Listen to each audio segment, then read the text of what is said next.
$5 for a man's last chance. Ephraim Cole stared at the worn silver coins in his palm as bitter Colorado wind cut through his threadbare coat. Was this all that remained of a lifetime's work? His calloused fingers closed around the money, payment for 3 weeks of trapping in mountains that grew harsher with each passing winter. Around him, the townsfolk of Silver Creek gathered for the sheriff's auction, their laughter carrying across the town square. They weren't laughing with him. They were laughing at him. At 58, Ephraim had become a relic of the frontier, a mountain man whose time had passed while progress and the railroad marched ever westward. The deep lines etched into his weathered face had once been badges of experience. Now they merely mapped a lifetime of loss. 12 years had passed since he'd buried Sarah and their unborn child, victims of the fever that swept through their homestead like an invisible wildfire. 12 years since he'd abandoned what remained of civilization for the solitude of the high country, where a man could lose himself in the rhythm of survival and the silence of snow. Sheriff Tom Carnes climbed the courthouse steps, a sheaf of papers clutched in his gloved hand.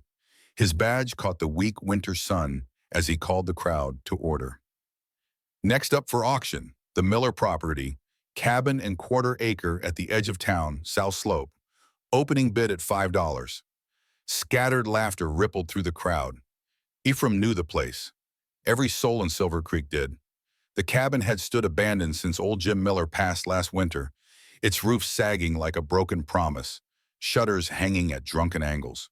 It was hardly more than a pile of weathered logs waiting for a strong wind to finish what time it started. Ain't worth the match to burn it. The voice belonged to young Harker from the Mercantile, his new wool coat and polished boots announcing the prosperity that eluded so many others. Miller was touched in the head, another added. Place probably has rats big as bobcats. More jeers followed. Ephraim's eyes remained fixed on the coins in his hand. $5 exactly. Every cent he had in the world. A man with nothing left to lose still has one thing worth keeping, the freedom to choose his own path. His father's words, spoken a lifetime ago, echoed through the chambers of Ephraim's memory. Choice. What a bitter luxury when all options led to the same end. Another lonely night, another day of fighting the mountain for survival that grew more difficult with each passing season. His joints ached with coming snow. His eyes weren't what they once were. How many more winters could he realistically survive in his lean-to shelter high in the pines? $5 going once, Sheriff Carnes called, his voice carrying across the square. Ephraim's arm rose before his mind fully registered the decision. Something beyond reason or sense pulled at him, perhaps the same instinct that had warned him of approaching storms or hidden predators throughout his years in the wilderness. $5 from Cole, the sheriff noted, surprise evident in his tone. Anyone else? Silence fell across the gathering. Ephraim felt the weight of stares boring into his back. From the corner of his eye, he caught two figures of particular interest. A man in an expensive coat near the hotel entrance, watching with calculated intensity rather than amusement, and a well-dressed woman whose eyes held neither mockery nor pity, but something far more unsettling. Curiosity. $5, going twice. Sold to Ephraim Cole. The transaction was completed with minimal ceremony. Ephraim's trembling fingers counted out the coins onto the sheriff's ledger book. The simple deed, hardly more than a scrap of paper, felt fragile as he carefully folded it and tucked it inside his coat close to his heart. As he made his way through the dispersing crowd, the whispers followed him like shadows. Throwing good money after bad. That old hermit's touched in the head. Whole place'll collapse come first snow. Ephraim walked with his head high despite the mockery. Let them talk. They'd been doing so for years anyway. The eccentric mountain man, the hermit, the ghost of what the frontier used to be before progress civilized the wilderness. None of it mattered now. For better or worse, he had four walls to call his own. The afternoon light was fading as he trudged up the rutted path to his new property. Each step crunched in the crusty snow, sharp sounds cutting through the stillness. As he drew closer, the cabin's poor condition became painfully apparent. The log walls leaned slightly, chinked with more gaps than mortar. One window was boarded over, the other clouded with age and grime. Yet it was his, all his. The door protested with a tortured shriek as he pushed it open. Stale air and dust greeted him, along with a blast of bitter cold that rivaled the temperature outside. The interior was a single room, perhaps 15 feet square. A stone hearth dominated one wall, its chimney miraculously intact.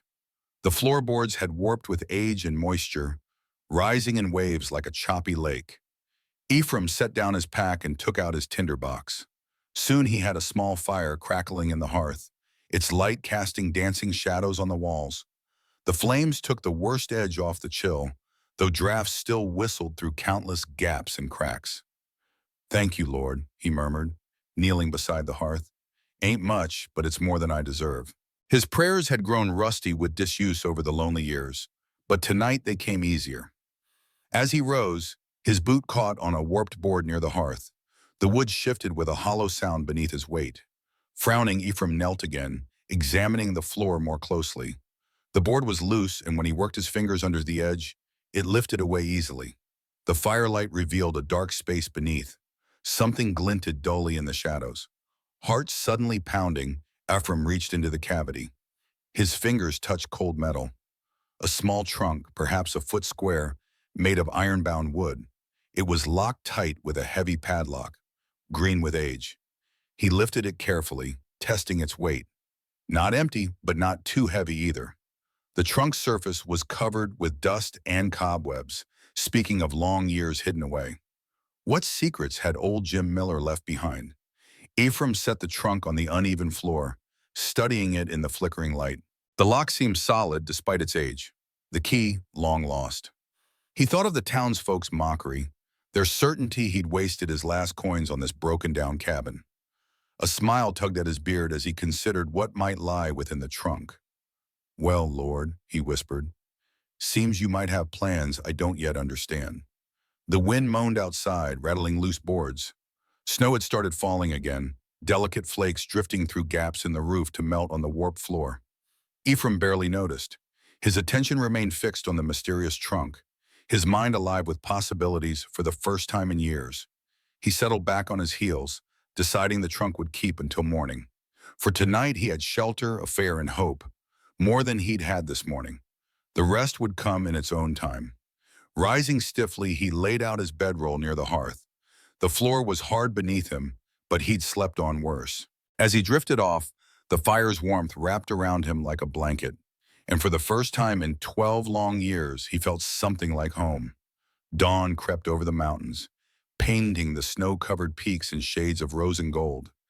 Inside the ramshackle cabin, Ephraim stirred on his bedroll, muscles stiff from the hard floor. The fire had died to embers during the night, leaving the air sharp with morning chill. His breath clouded in front of him as he sat up, eyes immediately drawn to the iron-bound trunk still sitting where he'd left it. He stoked the fire and put coffee to brew in his battered tin pot. While he waited, Ephraim rummaged through his meager tools, finally settling on an old chisel with a worn wooden handle. The metal was spotted with rust, but the edge was still sound. "Ain't exactly proper," he muttered to himself, positioning the chisel against the trunk's lock. But seeing as the owner's gone to his reward, he struck the handle with a chunk of firewood. The lock resisted at first, then gave way with a crack that echoed in the quiet cabin. Ephraim's hands trembled slightly as he lifted the lid. The hinges protested with a screech that set his teeth on edge. Inside, he found several bundles of papers, carefully tied with faded ribbon. The documents were yellow with age, but had been protected from moisture by the trunk's tight seal. "Just papers," he sighed, disappointment heavy in his chest. He'd half hoped for gold coins or jewelry, something to justify the townsfolk's mockery, turning to envy. Still, he pulled the bundles out one by one, laying them on the cleanest patch of floor he could find. The morning light strengthened as he began examining the documents. His reading was slow but steady, learned years ago from Sarah's patient teaching. The first bundle contained land patents, the elaborate script bearing official army stamps and notary seals. The second held mining deeds, their legal language complex enough to make his head swim. "Water rights," he murmured, scanning the third bundle. The documents detailed claims to several creeks and springs in the area, all properly recorded and witnessed. Each paper bore signatures in faded ink, some from names he recognized from old-timers' tales of the region's early days. Ephraim shook his head, about to tie the papers back up as worthless clutter, when a sealed envelope slipped free from between two documents. It fluttered to the floor, landing face up. The words written across it in a bold hand made his heart skip. Silver vein unclaimed. His hand shook as he broke the seal. Inside was a detailed map along with a claim certificate that had never been filed with the county office. The location described was up in the hills not 5 miles from town, in an area that had produced several rich strikes in years past. "Lord above," Ephraim whispered, sitting back on his heels, mind whirling. This was beyond his knowledge. He needed someone trustworthy to look these over, someone who could read the legal language and understand what it all meant. Reverend Thompson's face came to mind, the circuit preacher known throughout the county for his fairness and honest counsel. He'd helped settle more than one mining dispute with wisdom and scripture both. Ephraim carefully gathered the papers, wrapping them in his spare shirt before tucking them into his pack. The coffee sat forgotten as he pulled on his coat and headed down the snowy path toward town. The morning was still young when he reached the small clapboard church. Smoke rose from his chimney, telling him the Reverend was already about his day's work. Ephraim's boots clumped heavily on the wooden steps as he approached the door. His knock was answered quickly by Reverend Thompson, a man in his late 40s with kind eyes and graying temples, wearing a simple black coat, well-worn but neat. "Brother Cole, this is an unexpected pleasure. Come in out of the cold." The church's interior was humble but well-kept. A pot-bellied stove radiated welcome heat, and a lamp burned on the Reverend's desk despite the morning light streaming through the windows. "Need your counsel, Reverend, about some papers I've found." Ephraim hesitated, then added, "In the cabin I bought yesterday?" "Ah, yes, the Miller place. I heard about the auction. A bold purchase, brother. Boldness or foolishness, depending on who you ask. But this morning I found something hidden under the floor." He brought out the wrapped bundle of papers and laid them on the desk. "Was hoping you might help me understand what they mean." The Reverend adjusted his lamp and began examining the documents one by one. His expression grew increasingly intent as he read, occasionally making soft sounds of surprise. When he came to the sealed envelope marked Silver Vein, his eyes widened noticeably. "Brother Cole, do you understand what you found here?" Ephraim shook his head. "Reckon I don't. Not fully, but something tells me it's important. Important indeed. These are legal titles to significant parcels of land, hundreds of acres in total, all properly registered and recorded. These water rights alone could be worth a small fortune to the right buyers." Ephraim's mouth went dry. "And the silver claim? If this map is accurate, and I believe it is, knowing Jim Miller's reputation for careful survey work, this could be one of the richest unclaimed veins in the county. Brother, these papers could be worth more than most men see in a lifetime." The room seemed to tilt slightly. Ephraim gripped the arms of his chair, trying to steady himself. "You're certain?" The documents appear genuine. "All the proper stamps and signatures are present. Of course, you'll want to have them verified by the county clerk and perhaps a mining lawyer. But if they're confirmed," Ephraim prompted, "then that $5 you spent yesterday may have purchased you a fortune." Ephraim sat in stunned silence, his mind struggling to grasp the magnitude of what he was hearing. After 12 years of scraping by, of barely getting by on what his traps brought in, the idea of real wealth seemed impossible to comprehend. "The Lord does work in mysterious ways," Thompson said softly, noting his expression. "That he does," Ephraim managed. "That he surely does." The rest of their conversation passed in a blur as the Reverend advised him on next steps, who to see, what to do, how to proceed carefully and quietly until the papers were verified. Ephraim nodded, trying to take it all in, but his thoughts kept spinning back to the same overwhelming reality. He might be rich. The papers secure in his pack, he made his way back to the cabin. The cold had deepened with nightfall, but he barely noticed. Inside, he built up the fire and laid out his bedroll, tucking the documents carefully underneath. In the flickering firelight, Ephraim knelt beside his cot. "Sarah," he whispered, his voice rough with emotion. "I don't know if you can hear me, but—" He swallowed hard. "Maybe the Lord hasn't forgotten us after all. Maybe there's still some purpose for me here." The wind whispered through the cabin's many gaps, and somewhere in the distance, a coyote called to its mate. Ephraim lay down, pulling his blanket close. Sleep was long in coming as his mind churned with possibilities. Hope and disbelief warred in his thoughts, even as exhaustion finally pulled him under. Morning light filtered through the cabin's weathered boards as Ephraim swept the dusty floor. His mind still buzzed with thoughts of the documents and their promise of wealth. The old broom scratched against rough planks, stirring up years of dirt and debris. He worked methodically, starting from the back wall and moving toward the door, the way Sarah had always done their cabin chores. When he reached the rickety ladder leading to the loft, a sound stopped him, faint but unmistakable. A cough, quickly muffled. Ephraim froze, broom suspended mid-sweep. He listened intently, years of tracking in the mountains having taught him patience. And there it was again, definitely from above. Setting the broom aside, he grasped the ladder's worn rungs. "Hello?" he called softly. "Someone up there?" Silence answered, but he could sense movement in the shadows. The ladder creaked under his weight as he climbed, his joints protesting the awkward angle. As his head cleared the loft floor, his eyes adjusted to the gloom. A small figure huddled in the farthest corner, pressed against the sloping roof. Dark eyes watched him from a thin face, wide with fear. It was a girl, perhaps 12 years old, her black hair tangled and her clothes worn but clean. In her trembling hands, she clutched a small knife, more a paring blade than a weapon. Ephraim remained on the ladder, making no sudden moves. "Easy now," he said gently, the way he might speak to a spooked deer. "I won't hurt you." The girl's knuckles whitened on the knife handle, but her arms shook with weakness. "This was my father's house," she whispered, her voice rough from disuse. Ephraim nodded slowly. "I just bought it yesterday at auction." He studied her face, high cheekbones and copper skin, suggesting native blood, though her features held a Spanish cast as well. "What's your name, child?" She swallowed hard. "Rosa. Rosa Martinez." The knife wavered. "My father, he worked the railroad, but he died." Her voice cracked on the last word. "I'm sorry to hear that. How long have you been hiding up here?" "Since they took him away. 3 days ago. I didn't know where else to go."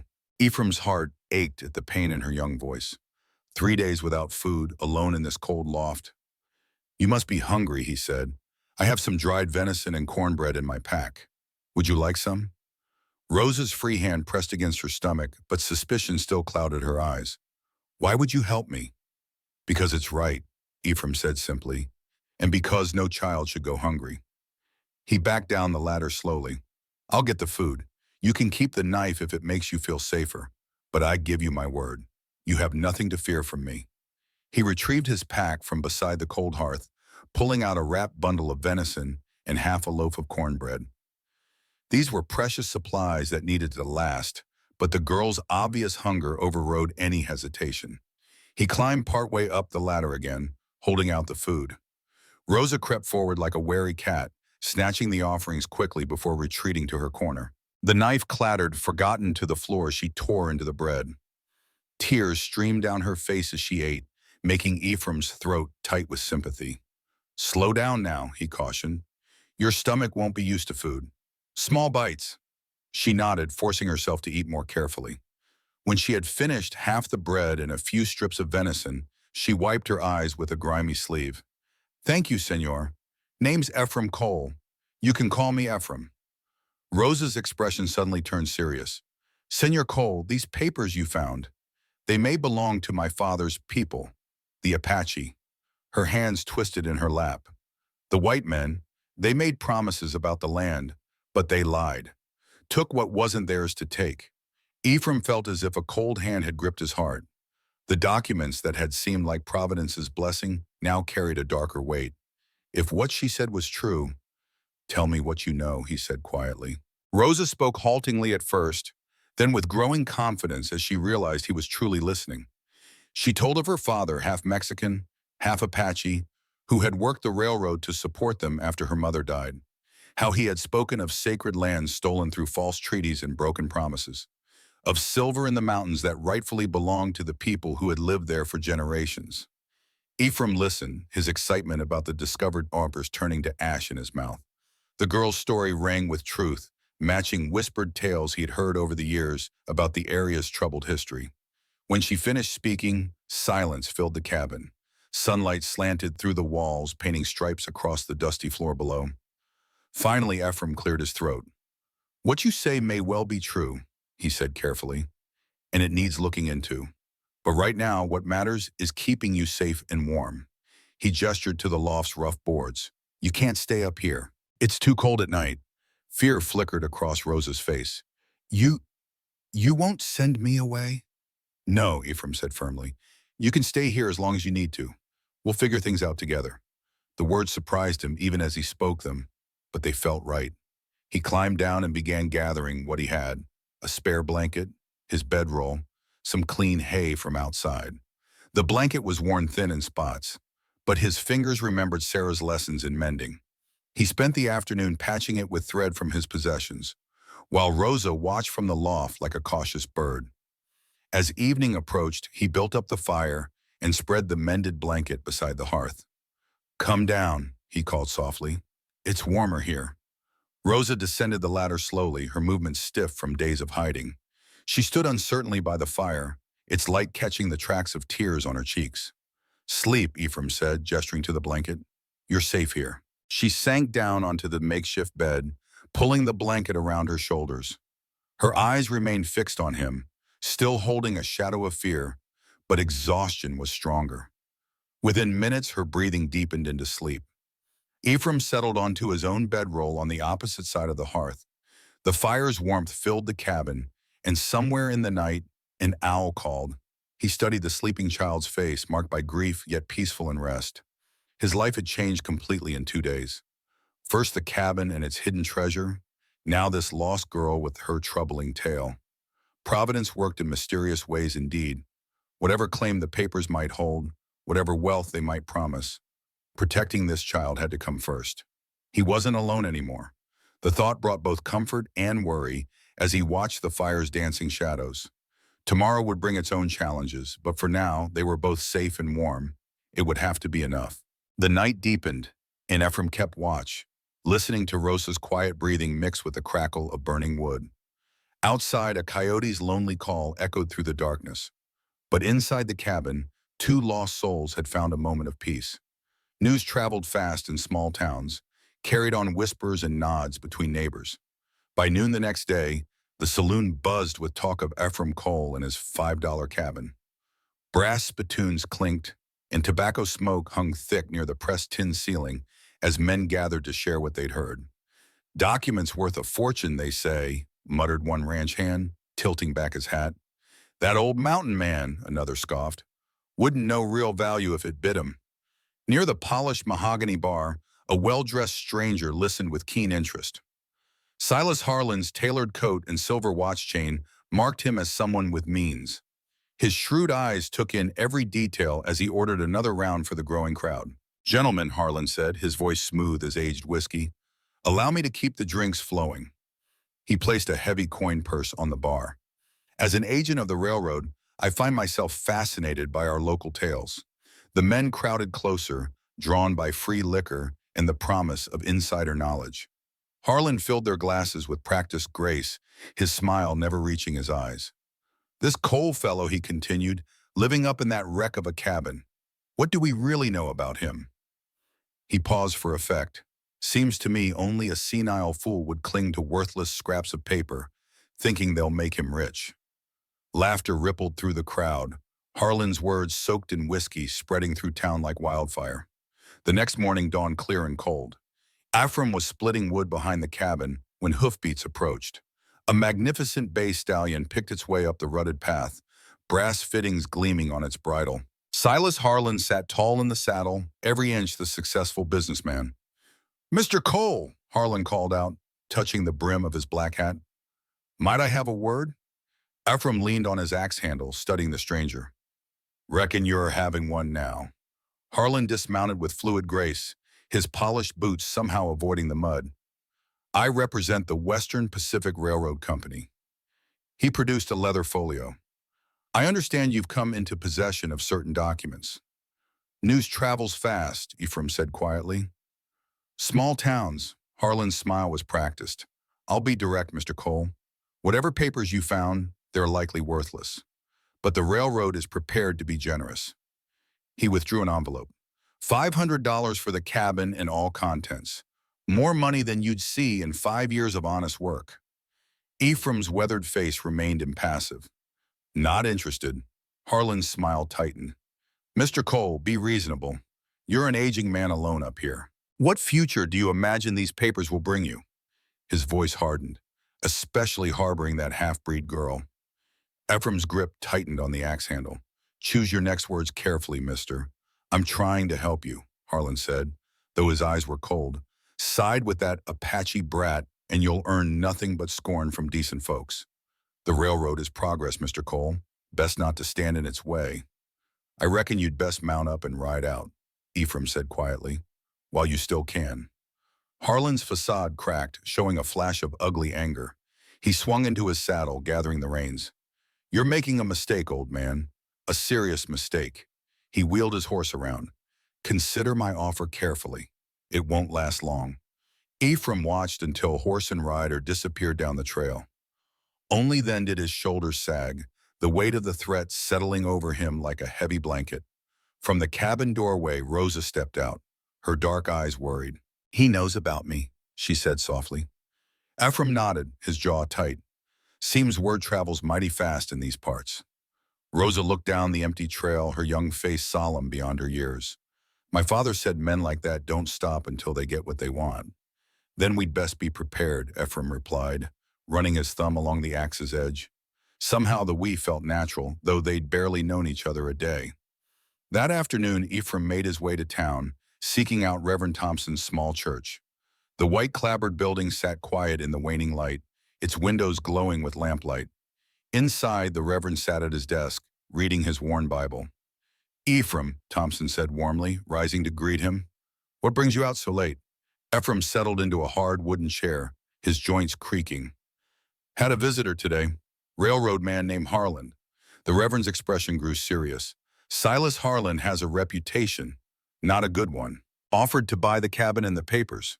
$500. Ephraim described the encounter, watching Thompson's frown deepen. If Harlan's involved, there's more at stake than a broken-down cabin, the Reverend said. Those documents need proper legal review before you trust anyone's offers or threats. He leaned forward.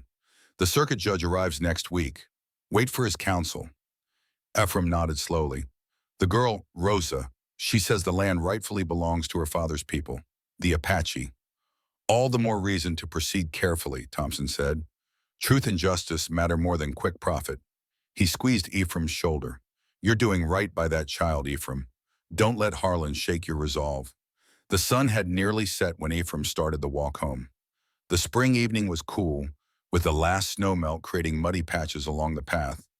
He hadn't gone far when he noticed movement in the shadows of the pine trees. Rosa, he called softly. You can walk beside me, child. No need to hide. After a moment, the girl emerged from the trees, her dark eyes wary. She fell into step beside him, though she kept glancing over her shoulder. You followed me to town? Ephraim asked. Rosa nodded. I don't trust the strangers, she said quietly, especially the man on the fine horse. He has snake eyes. Ephraim couldn't disagree with that assessment. You're safe with me, Rosa. Long as I draw breath, no harm will come to you. He looked down at her serious face. You understand? See, she whispered, but I worry for you also, Senor Cole. Bad men don't fight fair. No, Ephraim agreed, they surely don't. They walked the rest of the way in comfortable silence. The cabin came into view, smoke curling from its chimney where the stew he'd left simmering waited for their return. The evening light painted the weathered logs in soft gold, making the humble structure look almost welcoming. Inside, the fire's warmth wrapped around them like a blanket. Rosa stirred the pot of rabbit stew while Ephraim lit the lamp, its gentle glow pushing back the gathering darkness. They ate together at the rough table he'd built from scrap lumber, the only sounds the clink of spoons and the pop of burning pine knots. Yet beneath the peaceful moment, Ephraim felt the weight of coming trouble. Harlan's threats hung in the air like storm clouds on the horizon. The railroad agent wouldn't stop at one refusal. Men like him never did. And Rosa's safety, the rightful ownership of the land, the very question of justice itself, all of it now rested on Ephraim's weathered shoulders. He watched Rosa carefully scraping her bowl clean, her small face peaceful in the firelight. Whatever came next, he knew he'd made the right choice. Some things were worth fighting for, no matter the cost. The fire crackled in the hearth, and somewhere in the distance, a coyote called to its mate. Another ordinary evening in their extraordinary situation. While in town, wheels of conflict had begun to turn. Every story has moments that test a man's character. What would you do if you found a fortune, only to discover it might rightfully belong to someone else? If you're finding value in this tale of honor and second chances, consider subscribing to hear more stories where hard-earned wisdom trumps book learning every time. The dawn light filtered through the cabin's broken boards, casting zebra stripes across Ephraim's face as he studied the roof from inside. Patches of sky peeked through gaps in the shingles, promising more leaks when rain came. He sighed, running a weathered hand along a warped beam. "We've got our work cut out for us," he muttered. Rosa stood beside him, her small face serious as she assessed the damage. "My father taught me to weave reeds for patching," she offered, "and there are old rags in the chest by the door." Ephraim nodded, touched by her eagerness to help. "Reckon those will come in mighty handy." He retrieved his toolbox from beside the hearth, just a few rusty nails, a hammer, and some scraps of lumber he'd salvaged from town. Not much, but it was a start. The morning passed in steady work. Ephraim climbed carefully across the roof, replacing the worst shingles, while Rosa handed up supplies from below. Her quick fingers wove strips of cloth into makeshift patches that they wedged into the smaller gaps. By midday, the roof looked less like a sieve and more like proper shelter. "Time we saw to that door," Ephraim said, wiping sweat from his brow despite the spring chill. The cabin's door hung crookedly on one hinge, letting in drafts that made the nights bitter. Rosa helped him lift the heavy door back into alignment while he hammered the hinges true. She held the nails, passing them one by one with careful precision. When the door finally swung smooth and true, her smile lit up her entire face. "Much better," she declared, pushing it back and forth with satisfaction. "Reckon so," Ephraim agreed. He studied her thoughtfully. "Your pa teach you much about living off the land?" Rosa nodded. "He showed me many things, how to find good plants, how to move quiet in the woods." Her voice grew soft. "But he worked so hard at the railroad, he didn't have much time near the end." Ephraim's heart ached at the shadow in her eyes. "Well then, might be we could teach each other a thing or two." They spent the afternoon in the woods behind the cabin. Ephraim demonstrated how to bend wire into loops, explaining where to place them along rabbit trails. Rosa proved a quick study, her small hands soon crafting snares as neat as his own. As they worked, she pointed out plants her father had taught her about, bright-leaved herbs for cooking, others for treating fever or wounds. She showed him how to identify the freshest shoots, explaining which parts were good for tea. "This one," she said, carefully digging up a root, "makes the meat taste better in stew." She handed him the gnarled plant. "And this leaf helps stop bleeding." Ephraim tucked the knowledge away, impressed by her woodland wisdom. Together they gathered herbs and set snares, working in comfortable silence as the afternoon light filtered through the pines. That evening they shared a simple supper of cornbread and rabbit stew seasoned with Rosa's herbs. The fire crackled in the hearth, casting warm light across the cabin's patched walls. Rosa sat cross-legged by the flames, carefully sorting the day's herb harvest into neat piles. "Abuelo," she said softly, then hesitated. Is it all right if I call you that? It means grandfather in Spanish." Ephraim's spoon paused halfway to his mouth. Something stirred in his chest, an ache both sweet and painful. He hadn't heard himself called anything like grandfather since losing Sarah and their unborn child. The word opened an old wound, yet somehow began to heal it too. "Reckon that'd be just fine," he managed, his voice rough with emotion. Rosa's smile was brief but brilliant. She returned to her herb sorting, humming quietly to herself, while Ephraim sat in his corner, trying to master the fullness in his heart. Sunday morning dawned clear and cold.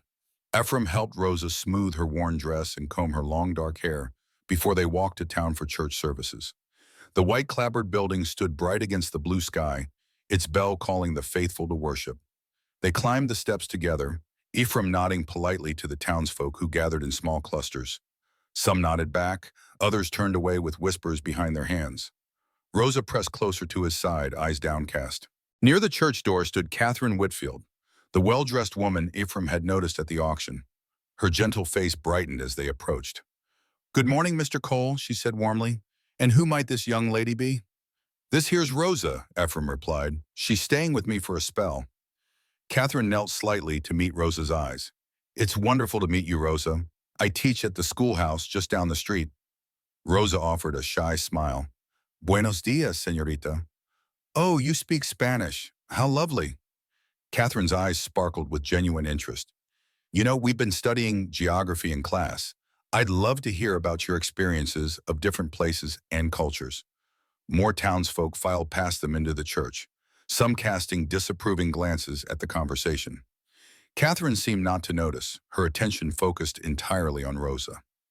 "Have you had much schooling, dear?" she asked. Rosa shook her head. "My father taught me some when he could. I can read a little Spanish and some English." "She's quick with numbers, too," Ephraim added. "Helped me figure the cost of roof repairs yesterday." Catherine straightened, smoothing her skirts. "Mr. Cole, would you consider allowing Rosa to attend classes? We have several students near her age, and I think she would do very well." Ephraim hesitated, aware of the murmuring around them. Mrs. Whitmore, the banker's wife, stood nearby with her friends, their disapproving whispers clearly audible. "That Indian child in our school? What next?" But Rosa's face had lit up at the suggestion, though she tried to hide it. Ephraim thought of her quick mind, her careful attention to detail, her hunger for knowledge. "Reckon that might be just fine," he said slowly. "If Rosa would like to try it." "Wonderful," Catherine beamed. "We can start tomorrow, if that suits you both." They entered the church together, finding a pew near the back. As Reverend Thompson began the service, Ephraim was acutely aware of the stares and whispers around them. Rosa sat very still beside him, her shoulders tense. "The Lord is my shepherd," the congregation recited together. "I shall not want." Ephraim placed a gentle hand on Rosa's shoulder, feeling her gradually relax as the familiar words washed over them. By the time they sang the closing hymn, her clear voice had joined the others, lifting toward the simple wooden rafters. Outside after the service, Rosa clung to his sleeve as they made their way down the church steps. The morning had warmed, but there was still a chill in some of the looks they received. "Don't you fret none," Ephraim said quietly as they walked home. "The Lord walks with us no matter what men might say." Rosa nodded, her face thoughtful. "My father used to say something similar. He said the Creator sees all hearts the same, even when people don't." "Your pa was a wise man," Ephraim replied. They walked on in comfortable silence, their shadows stretching before them on the dusty road. The spring breeze carried the scent of pine and new grass, and somewhere a meadowlark trilled its morning song. Ephraim found himself thinking of Sarah, wondering what she would make of this strange new family he'd found. He could almost hear her laugh, see her shaking her head at how the Lord worked in mysterious ways. The ache of missing her was still there, but somehow lighter now, softened by Rosa's presence and the new purpose he'd found. When they reached the cabin, Rosa ran ahead to check their rabbit snares while Ephraim built up the fire. The day stretched before them, full of small tasks and quiet moments shared. Though the roof still leaked in places and the wind still found its way through cracks, the cabin felt more like home with each passing hour. The Lord's ways were mysterious indeed, Ephraim reflected as he watched Rosa return with 2 plump rabbits. Family, it seemed, could be found in the most unexpected places, and love could heal the deepest wounds if one's heart remained open to grace. 3 weeks passed like water flowing downstream. The cabin slowly transformed under Ephraim's patient hands.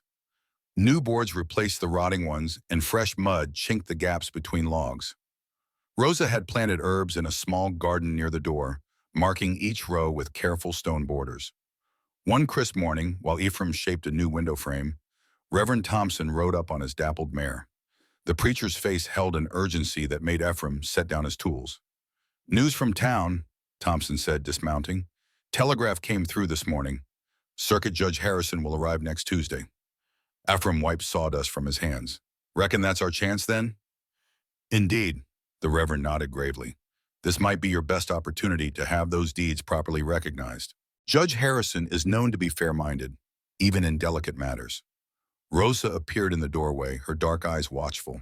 She had learned to read the moods of such conversations, knowing when they concerned her future. Child, Thompson said kindly, your testimony about your father and the land could be very important. Would you be willing to speak before the judge?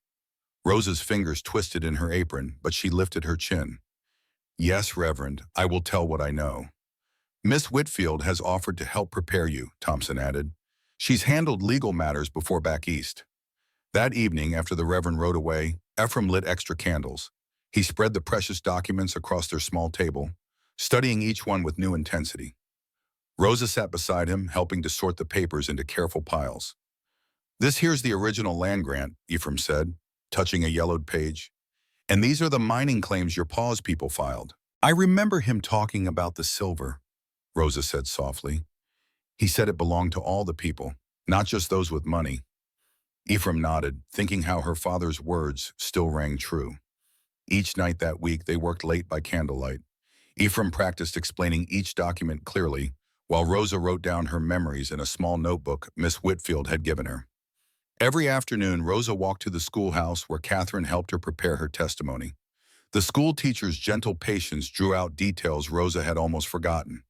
The exact location of ancient tribal markers, the names of families who had worked the silver vein, the day the railroad men came with their false promises. You're very brave, Catherine told her one day as they sat in the empty classroom. Your words might help right an old wrong. I'm scared, Rosa admitted, but Abuelo says fear doesn't matter as much as doing what's right. The morning of the hearing dawned clear and cold. Ephraim helped Rosa braid her hair and put on her best dress, one Catherine had altered to fit her. They walked to town together, the precious documents wrapped carefully in oilcloth. The courthouse, usually quiet, buzzed with activity. It seemed the whole town had turned out to witness the proceedings. Farmers in their Sunday clothes stood next to merchants in suits. Women in bonnets whispered behind their hands. Even the children who usually played in the street stood silent, sensing the importance of the day. Inside, the wooden benches were packed tight. Ephraim and Rosa found seats near the front where Reverend Thompson had saved them places. Catherine sat just behind, her encouraging presence steady as a heartbeat. Silas Harlan occupied a table to their right, looking sleek in an expensive coat. Beside him sat a sharp-featured lawyer from Denver, their heads bent over papers of their own. Harlan caught Ephraim's eye and smirked, as if already tasting victory. A hush fell as Judge Harrison entered.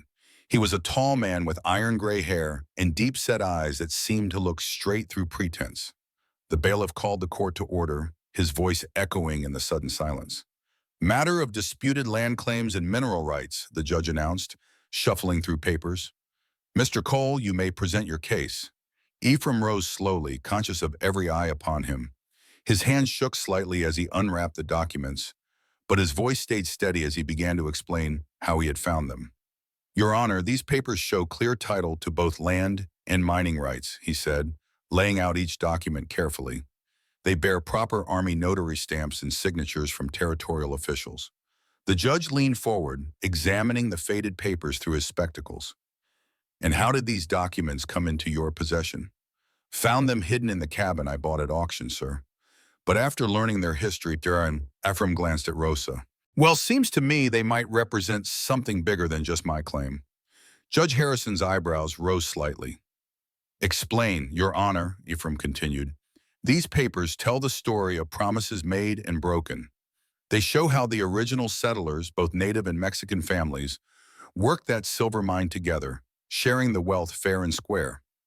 The gallery murmured. Harlan's lawyer stood to object, but the judge waved him down. I see witness testimony is offered, Harrison said, consulting his papers. Rosa Martinez. Rosa stood, her small figure straight as an arrow. Though her voice trembled at first, it grew stronger as she shared her father's story.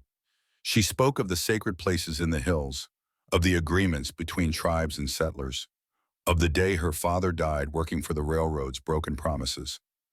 Papa told me to remember, she finished, her clear voice carrying to every corner of the hushed room. Remember the truth about the land, about the silver that belongs to all people. He said someday someone would listen. Judge Harrison studied her for a long moment, then turned his attention back to the documents. The silence stretched like a bowstring pulled taut. Harlan's smirk had faded to a scowl. Finally, the judge set down his glasses and cleared his throat. Having examined these documents, I find the land titles and mining rights appear valid on their face. The signatures and notary marks are genuine. Until formally challenged, with clear evidence to the contrary, these rights must be recognized under territorial law. A gasp went up from the gallery. Harlan's face darkened like a thundercloud. His lawyer immediately began scribbling notes, no doubt planning appeals. However, the judge continued, raising his voice slightly, given the complexity of these claims and their history, I strongly advise all parties to seek a fair resolution that honors both the letter and spirit of these agreements. This court will reconvene in 60 days to review any challenges or proposed settlements. The gavel fell with a sharp crack. The courtroom erupted in excited chatter. Ephraim felt Rosa's small hand slip into his, squeezing tight. When he looked down, tears shone in her eyes, but she was smiling. Catherine and Reverend Thompson surrounded them with congratulations. Even some townsfolk who had previously turned away now came forward to shake Ephraim's hand. "The Lord does work in mysterious ways," Thompson said, clapping Ephraim's shoulder. They walked home together in the golden afternoon light, their steps lighter than they had been in weeks. Rosa skipped ahead, gathering late wildflowers from the roadside. That evening, they celebrated with a special supper. Rosa had helped Catherine make fresh bread, and Ephraim contributed a rabbit stew seasoned with herbs from their garden. The cabin glowed with warmth and hope. "To think," Rosa said as she sopped up stew with a piece of bread, "this all started when you bought this old cabin, Abuelo." "Reckon the Lord knew what he was about," Ephraim replied, "even when I didn't." The lamp burned bright on their small table, casting warm light on the faces of their little family. Outside, crickets sang in the cooling air, and somewhere in the distance, a coyote called to its mate. The cabin's shadows were friendly now, holding no more secrets, only the promise of tomorrow. The victory celebration lingered in Ephraim's heart as he stoked the dying embers in the hearth. Rosa had fallen asleep on her pallet nearby, still clutching the dried wildflowers she had gathered. Outside, the wind picked up, whistling through the pines and rattling the newly repaired shutters. Ephraim settled onto his cot, bones aching from the long day. The documents containing the land claims rested secure beneath the floorboards, a reminder of Providence's mysterious ways. Sleep came quickly, his mind at peace for the first time in years. But the acrid smell of smoke jerked him awake. At first, he thought the hearth fire had sparked, but the burning scent was too strong, too close. Heat pressed against the walls. Outside, horses stamped and snorted in the darkness. "Rosa!" Ephraim lunged from his cot as orange light flickered through the cracks between boards. She stirred, coughing. "Abuelo, what's happening?" Smoke poured through the gaps, now thick and choking. Ephraim could hear the crackle of flames eating into the dry timber. The cabin's main door glowed red-hot around its edges. "Fire!" He grabbed Rosa's arm, pulling her up. Someone set the cabin ablaze. The girl's eyes went wide with terror. Ephraim wrapped his blanket around her shoulders as smoke stung their eyes. The heat grew intense and flames began licking through the wallboards. "The back window!" Ephraim shouted over the roar of fire. He rushed Rosa toward the small opening they used for summer air. The glass was already hot to the touch. Using his elbow, Ephraim smashed out the pane. "You first," he ordered, lifting Rosa toward the opening. "Quick now! The papers!" she cried, struggling. "We can't leave them! I'll get them! Go!" He boosted her through, hearing her land with a soft thud in the scrub brush below. The roof timbers groaned ominously overhead as fire consumed them. Ephraim turned back toward the floorboards where the documents lay hidden. Flames had already reached that corner, but he lunged forward anyway. The heat seared his hands as he pried up the loose board. A tremendous crack split the air. Ephraim looked up to see a burning beam plummet from above. He dove aside, but not quickly enough. The timber caught his shoulder, driving him to his knees. Pain blazed through him as he struggled to free himself. "Abuelo!" Rosa's terrified scream came through the window. "Abuelo!" The documents lay just beyond his reach, smoke obscuring them. As Ephraim watched in horror, flames engulfed the hiding place. The papers inside had no chance. Another beam crashed down, showering him with burning splinters. The cabin was coming apart. With a last desperate heave, Ephraim wrenched himself free of the fallen timber and staggered toward the window. He barely fit through the opening, but fear in Rosa's cries gave him strength. He tumbled out into the cold night air, gasping and coughing. "Run!" he choked out, pushing to his feet. Rosa's small hand found his in the darkness, and they stumbled away from the inferno. From a safe distance, they turned to watch their home burn. The flames reached high into the night sky, casting a hellish glow across the snowy ground. The heat was intense even yards away, making their faces flush as tears streaked through the soot on their cheeks. "Everything's gone," Rosa whispered, her voice breaking. "All Papa's papers." Ephraim could only hold her close as the roof collapsed with a thunderous crash, sending sparks spiraling up like evil stars. His burns throbbed, and his lungs ached from smoke. But worse was the hollow feeling in his chest, watching all their hopes turn to ash. They stood barefoot in the snow until false dawn began to pale the eastern sky. The cabin was nothing more than a smoking ruin, black timbers jutting up like broken teeth. The cold crept into their bones, but neither could move, stunned by the magnitude of their loss. Hoofbeats approached along the road. Ephraim turned slowly, knowing who he would see. Silas Harlan sat astride his fine horse, several of his men hanging back in the shadows. The railroad agent's smile was colder than the morning frost. "Terrible accident," Harlan called out, touching the brim of his hat in mock sympathy. "These old cabins, they can go up like tinder, especially with all that paper inside." He clicked his tongue. "Shame about those documents. I suppose you'll have trouble proving your claim now." Ephraim's hands clenched into fists, but Rosa's grip on his arm held him back. Harlan's men were armed, waiting for any excuse. The agent knew it too, his smirk widening as he wheeled his horse around. "Good day to you both," he said, tipping his hat once more before riding away. Ephraim's legs gave out. He sank to his knees in the snow, staring at the ruins of everything they had built. Was this God's answer to his prayers? To give him hope, family, and purpose, only to snatch it all away again? "Why, Lord?" he whispered, his voice rough with smoke and grief. "Haven't I lost enough?" The wind offered no answer, cutting through his thin nightclothes. The sun crept over the horizon, painting the devastation in harsh morning light. Nothing remained of their home but charred beams and ashes. Rosa knelt beside him, shivering but determined. "Abuelo," she said softly, reaching into the folds of her blanket. "Look." In her small hand was a single piece of paper, its edges blackened, but its center still readable. She must have grabbed it from beside her pallet before fleeing.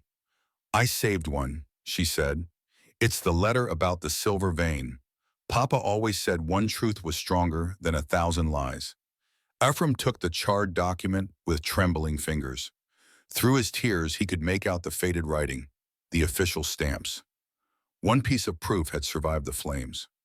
"The Lord works in mysterious ways," he murmured, drawing Rosa close as dawn broke over the smoking ruins of their cabin. They had lost nearly everything, but they still had each other, and maybe, just maybe, that one saved letter would be enough to keep hope alive. The sound of more horses approaching made them both tense, but it was Catherine Whitfield and Reverend Thompson riding hard from town. They must have seen the flames from their windows. "Good Lord above," the preacher breathed, taking in the destruction. "Are you hurt?" "Burns and smoke," Ephraim managed. "Nothing fatal." Catherine was already wrapping her shawl around Rosa's shoulders. "You'll come stay with me," she said firmly. "Both of you.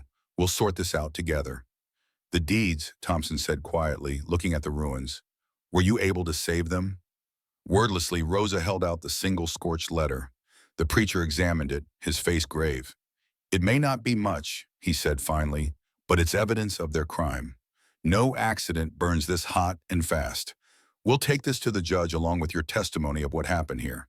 Ephraim hardly heard him. He was staring at the blackened timbers of what had briefly been a home. Rosa's herbs still hung from the kitchen beam, now charred beyond recognition. The quilt they had patched together was gone. Even the little treasures Rosa had collected, pretty stones and feathers, were lost to the flames. "Come on, old friend," Thompson said gently, helping Ephraim to his feet. "Let's get you both somewhere warm. We can pray together, and then we'll figure out what to do next." Ephraim allowed himself to be led away, one arm around Rosa's shoulders. Behind them, thin wisps of smoke still rose from the ashes of their dreams, curling up into the morning sky like silent prayers. The morning light filtered weakly through the stained glass windows of the church, casting muted colors across the worn wooden pews. Ephraim sat heavily on a bench near the front, his burned hands trembling as Catherine carefully wrapped them in clean bandages. The smell of smoke still clung to his clothes, a bitter reminder of all they had lost. Rosa huddled nearby, wrapped in one of the church's quilts. Her eyes were red from crying, but she hadn't shed a tear since they'd arrived. Instead, she watched every movement at the windows, flinching at passing shadows like a wounded deer. "There now," Catherine said softly, tucking the last bandage into place. "It's not too deep, thank the Lord. These should heal clean if we keep them covered." Ephraim nodded, unable to find words.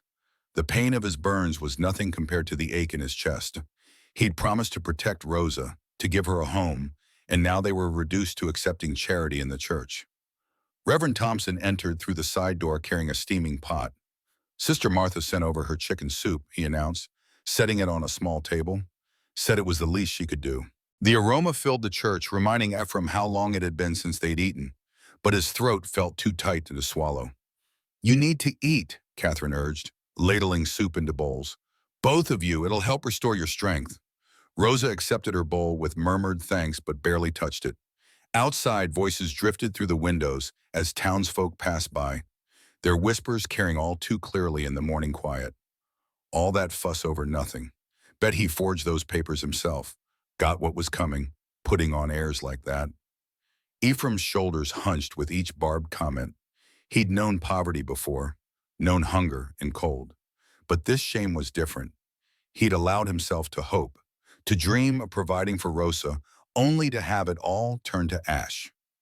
"Pay them no mind," Reverend Thompson said firmly, taking a seat beside them. "The Lord knows the truth, and that's what matters." "The truth burned with everything else," Ephraim said hoarsely, his first words since they'd arrived at the church. Rosa stirred then, setting down her soup bowl. With careful movements, she reached into the folds of her dress and withdrew something. "Not everything burned, Abuelo." The paper she held out was scorched around the edges, its corners curled and blackened, but the center remained intact, the faded ink still visible on the yellowed page. Ephraim's hands shook as he took it, hardly daring to breathe. The military letterhead was clear, though smoke-stained. Below it, he could make out Rosa's father's name, Miguel Martinez, and the flowing signature of a witness bearing an Army colonel's seal. "I grabbed it before you pushed me through the window," Rosa explained quietly. "Papa always said this was the most important one. He said it proved the silver vein was found by our people first." Catherine leaned closer, studying the document. "The date and location are still legible," she noted, "and that's clearly an official military seal." "It may not be much," Reverend Thompson added, "but it's evidence. Evidence of both the claim and of what was destroyed last night." Ephraim stared at the paper, this single fragment of hope salvaged from the flames. His vision blurred, and he realized he was crying. Not from the pain of his burns, but from the crushing weight of his failure. "I'm sorry, Rosa," he whispered. "I should have protected the papers better. Should have seen this coming. Everything your father left you, gone because of my foolishness." "No, Abuelo." Rosa's voice was firm despite its softness. She moved closer, pressing against his side. "You gave me a home when I had none. You believed me when no one else would. Papa would have said you did right." The church grew quiet as evening approached. Catherine had gone to prepare beds in the church office, while Reverend Thompson tended to his evening duties. The setting sun painted the stained glass windows in deep crimsons and golds, their colors spilling across the empty pews like fallen leaves. Ephraim sat in the growing darkness, his bandaged hands throbbing in time with his heartbeat. Every movement sent fresh waves of pain through his burned shoulder where the beam had struck him. But the physical discomfort was nothing compared to the shame that weighed on his soul. He watched as Rosa moved quietly through the church, lighting the oil lamps one by one. The gentle glow pushed back the shadows, but couldn't chase away the darkness in his heart. He'd failed her, just as he'd failed to protect Sarah and their child years ago. Perhaps he truly was cursed, as some townsfolk whispered. Then Rosa did something unexpected. Instead of returning to her seat, she knelt in the aisle before the altar, her small hands clasped together, head bowed in the lamplight. "Dear Lord," she began, her voice clear in the evening quiet, "thank you for saving Abuelo from the fire. Thank you for giving us friends like Miss Catherine and Reverend Thompson, who help us even when others won't. Ephraim sat perfectly still, tears gathering in his eyes as she continued. Please don't let my abuelo lose hope. He thinks he failed, but he didn't. You sent him to buy that cabin so he could find me. You gave me a grandfather when I was all alone. Her voice wavered slightly. I know Papa is with you now, and I know you see what happened to our home. Please help us show the truth. Please don't abandon my abuelo when he needs you most. The simple faith in her words struck Ephraim like a physical blow. Here was this child who had lost so much, still trusting in God's providence, while he had been drowning in doubt and self-pity. Her faith had remained strong as steel. He rose shakily from the pew and made his way to where she knelt.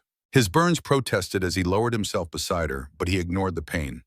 Rosa, he said, his voice rough with emotion, I promise you this, I won't quit. No matter what Harlan and his men do, no matter what people say, I won't stop until we prove the truth. He took her small hand in his bandaged one. Your faith shames my doubt, child.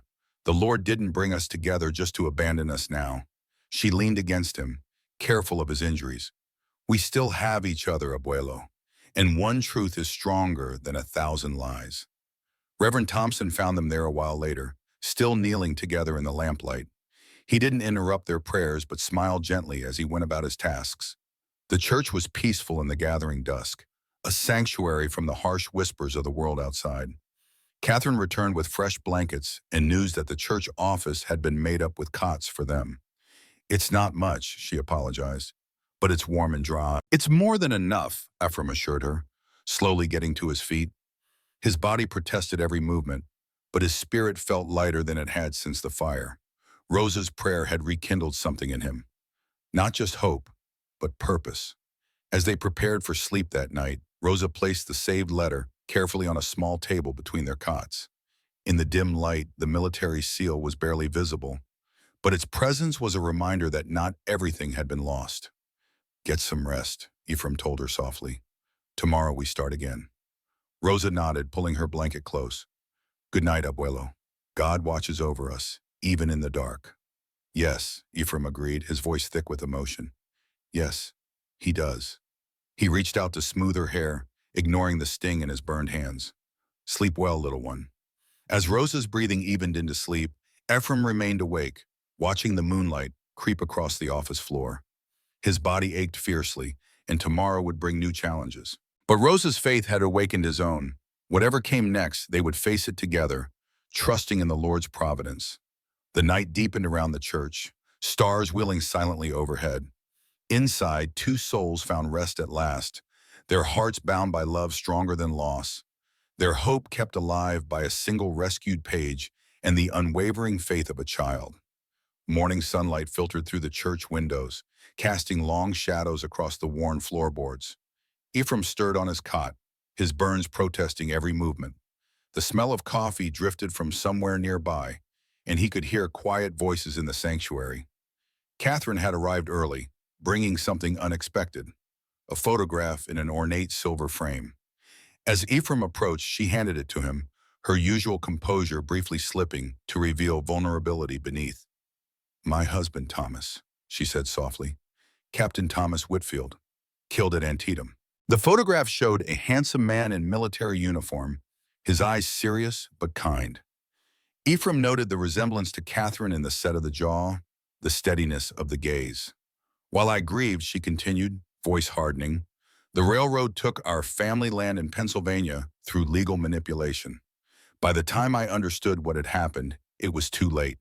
She took back the photograph, fingers tracing the frame's edge.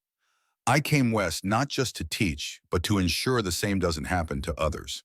This revelation explained her immediate interest in their case, her willingness to stand against the town's prejudices. She wasn't merely a school teacher, but a woman with her own battle against the railroad's unchecked power. I'm sorry for your loss, ma'am, Ephraim said quietly, and grateful for your help. Catherine's composure returned, her practical nature reasserting itself. Well, Mr. Cole, we have work to do. Rosa is waiting in the schoolroom. I've been teaching her how to present testimony clearly. That girl has a remarkable memory. Outside, Catherine's students had arrived early, forming a line to pass salvaged timber hand to hand like a well-practiced bucket brigade. Ephraim watched through the window as they gathered outside the church. "Good morning, abuelo," Rosa said softly, already dressed and ready for the day. She held out a steaming cup of coffee, careful not to touch his bandaged hands. "Much obliged," he murmured, sipping the hot liquid gratefully. The familiar taste helped ground him in the present moment, pushing back memories of flames and smoke. Outside, Miss Catherine directed her students with gentle efficiency. "Mind the sharp edges, children. Set the good boards over there by the wagon." Ephraim made his way slowly down to the burned cabin site, his joints stiff from sleep and injury. The morning air was crisp, carrying the lingering scent of wet ash. Where his home had stood just days ago, only blackened timbers remained, jutting from the earth like broken teeth. The school children paused in their work as he approached, some eyeing him warily. But Catherine stepped forward, her smile warm and unwavering.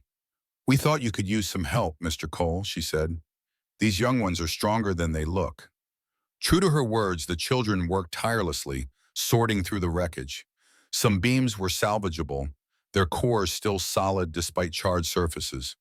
Others crumbled at a touch, reduced to nothing but ash and memory. Rosa joined a group of girls her age, helping to stack the good timber. At first, they worked in awkward silence. But soon enough, the natural camaraderie of children took over. A girl named Sarah shared her apple during their water break, and Rosa's shy smile bloomed like a desert flower after rain. Ephraim's heart lifted at the sound of her laughter, the first he'd heard since the fire. She was playing a clapping game with two other girls, her dark eyes bright with joy. The sight reminded him that not all in town shared Harlan's prejudices. "She's a remarkable child," Catherine said, coming to stand beside him. "So eager to learn despite everything she's been through." Ephraim nodded, his throat tight with emotion. "Reckon she's stronger than I am in many ways." "Strength comes in different forms, Mr. Cole. Your kindness in taking her in was its own kind of courage." Their conversation was interrupted by the approach of heavy boots on gravel. Deputy Wilson swaggered up, his breath already heavy with morning whiskey. His badge glinted dully in the sunlight as he jerked his thumb toward the livery. "Need a word with you, Cole." "Private-like." Ephraim glanced at Catherine, who frowned in concern. "The children need supervision," he began, but the deputy cut him off. "Wasn't asking. Move." Behind the livery, the deputy's facade of official business dropped away. He shoved Ephraim against the rough wooden wall, pressing close enough that the whiskey on his breath was overwhelming. "You're stirring up trouble where there ain't need to be none," Wilson slurred. "Smart man would have taken Harlan's money and disappeared." Ephraim's hands clenched at his sides, the burns throbbing with fresh pain. Part of him, the part shaped by years of mountain solitude, yearned to answer violence with violence, but Rosa's morning prayer echoed in his memory. Faith stronger than doubt, truth stronger than lies. "The Lord tells us to turn the other cheek," Ephraim said quietly, meeting the deputy's bloodshot eyes. "Blessed are the peacemakers, for they shall be called children of God." Wilson spat in the dirt. "Bible quoting won't save you when—" "Is there a problem here, deputy?" Reverend Thompson's voice cut through the tension like a knife. The preacher stood at the corner of the livery, his usually gentle face stern. Wilson stepped back, adjusting his gun belt with exaggerated care. "No problem, just having a friendly chat with our local troublemaker." He stumbled away, leaving the threat hanging in the air like smoke. "Are you all right?" the Reverend asked once Wilson was gone. Ephraim nodded, though his hands were shaking. "The Lord gives us strength to choose peace, even when peace ain't easy." Back at the cleanup site, Rosa had started her first day of proper schooling. Catherine had set up a makeshift classroom in the shade of an old oak tree, where the children sat on logs and stumps with their primers open. Rosa's face was intent with concentration as she followed Catherine's finger across the page. Though some parents had pulled their children away when she joined the group, others remained, their natural childhood curiosity stronger than inherited prejudice. "She reads very well," Catherine told Ephraim later as the afternoon sun began to soften. "Her father must have taught her the basics. He wanted her to have chances he never did," Ephraim replied, remembering Rosa's stories of her father teaching her by lamplight after long days of railroad work. As evening approached, Reverend Thompson called Ephraim aside. The preacher's face was thoughtful as they walked between the tombstones in the churchyard. The truth has a way of coming to light, he said, but sometimes the Lord expects us to be its voice. He paused, considering his next words carefully. I think it's time to call a town meeting, Ephraim. Let everyone hear the full story, not just Harlan's version. Ephraim's stomach clenched at the thought of facing the town's judgment again. The memory of jeers and whispers when he'd bought the cabin was still fresh. How much worse would it be now, with nothing but a single charred letter to support their claim? I don't know, Reverend, he said slowly. Folks have already made up their minds about me. Perhaps, but this isn't just about you anymore, is it?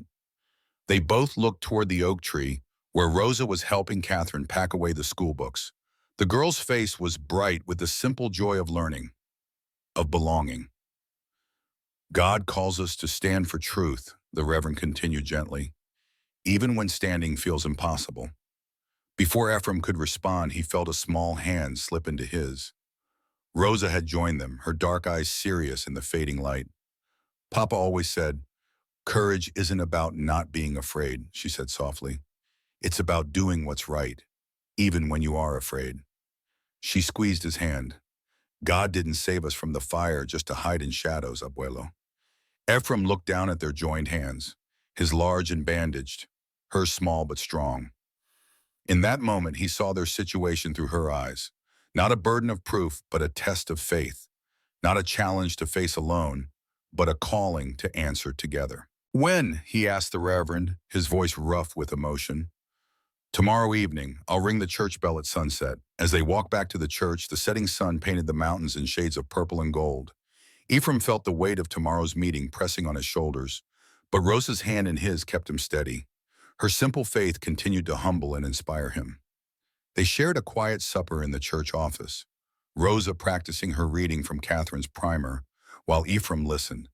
The familiar cadence of her voice, stumbling occasionally over longer words but pressing on with determination, soothed his troubled spirit. Later, as they prepared for sleep, Rosa paused in her prayers to look up at him.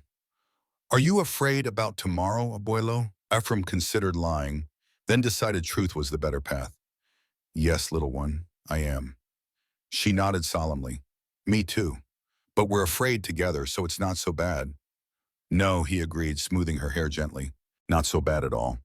The church settled into nighttime silence around them, broken only by the distant call of a whippoorwill. Ephraim lay awake long after Rosa's breathing had evened into sleep, his mind turning over tomorrow's challenge. The single saved letter sat on the table between their cots, its charred edges a reminder of all they had lost. But as he watched Rosa sleeping peacefully, Ephraim realized that what truly mattered couldn't be burned away. Faith, truth, and the love between an old mountain man and an orphaned girl, these were fireproof treasures that no flame could touch. Tomorrow would bring its own trials. But for now, in the quiet church office, Ephraim found peace in the simple truth that God's plan was bigger than his fears.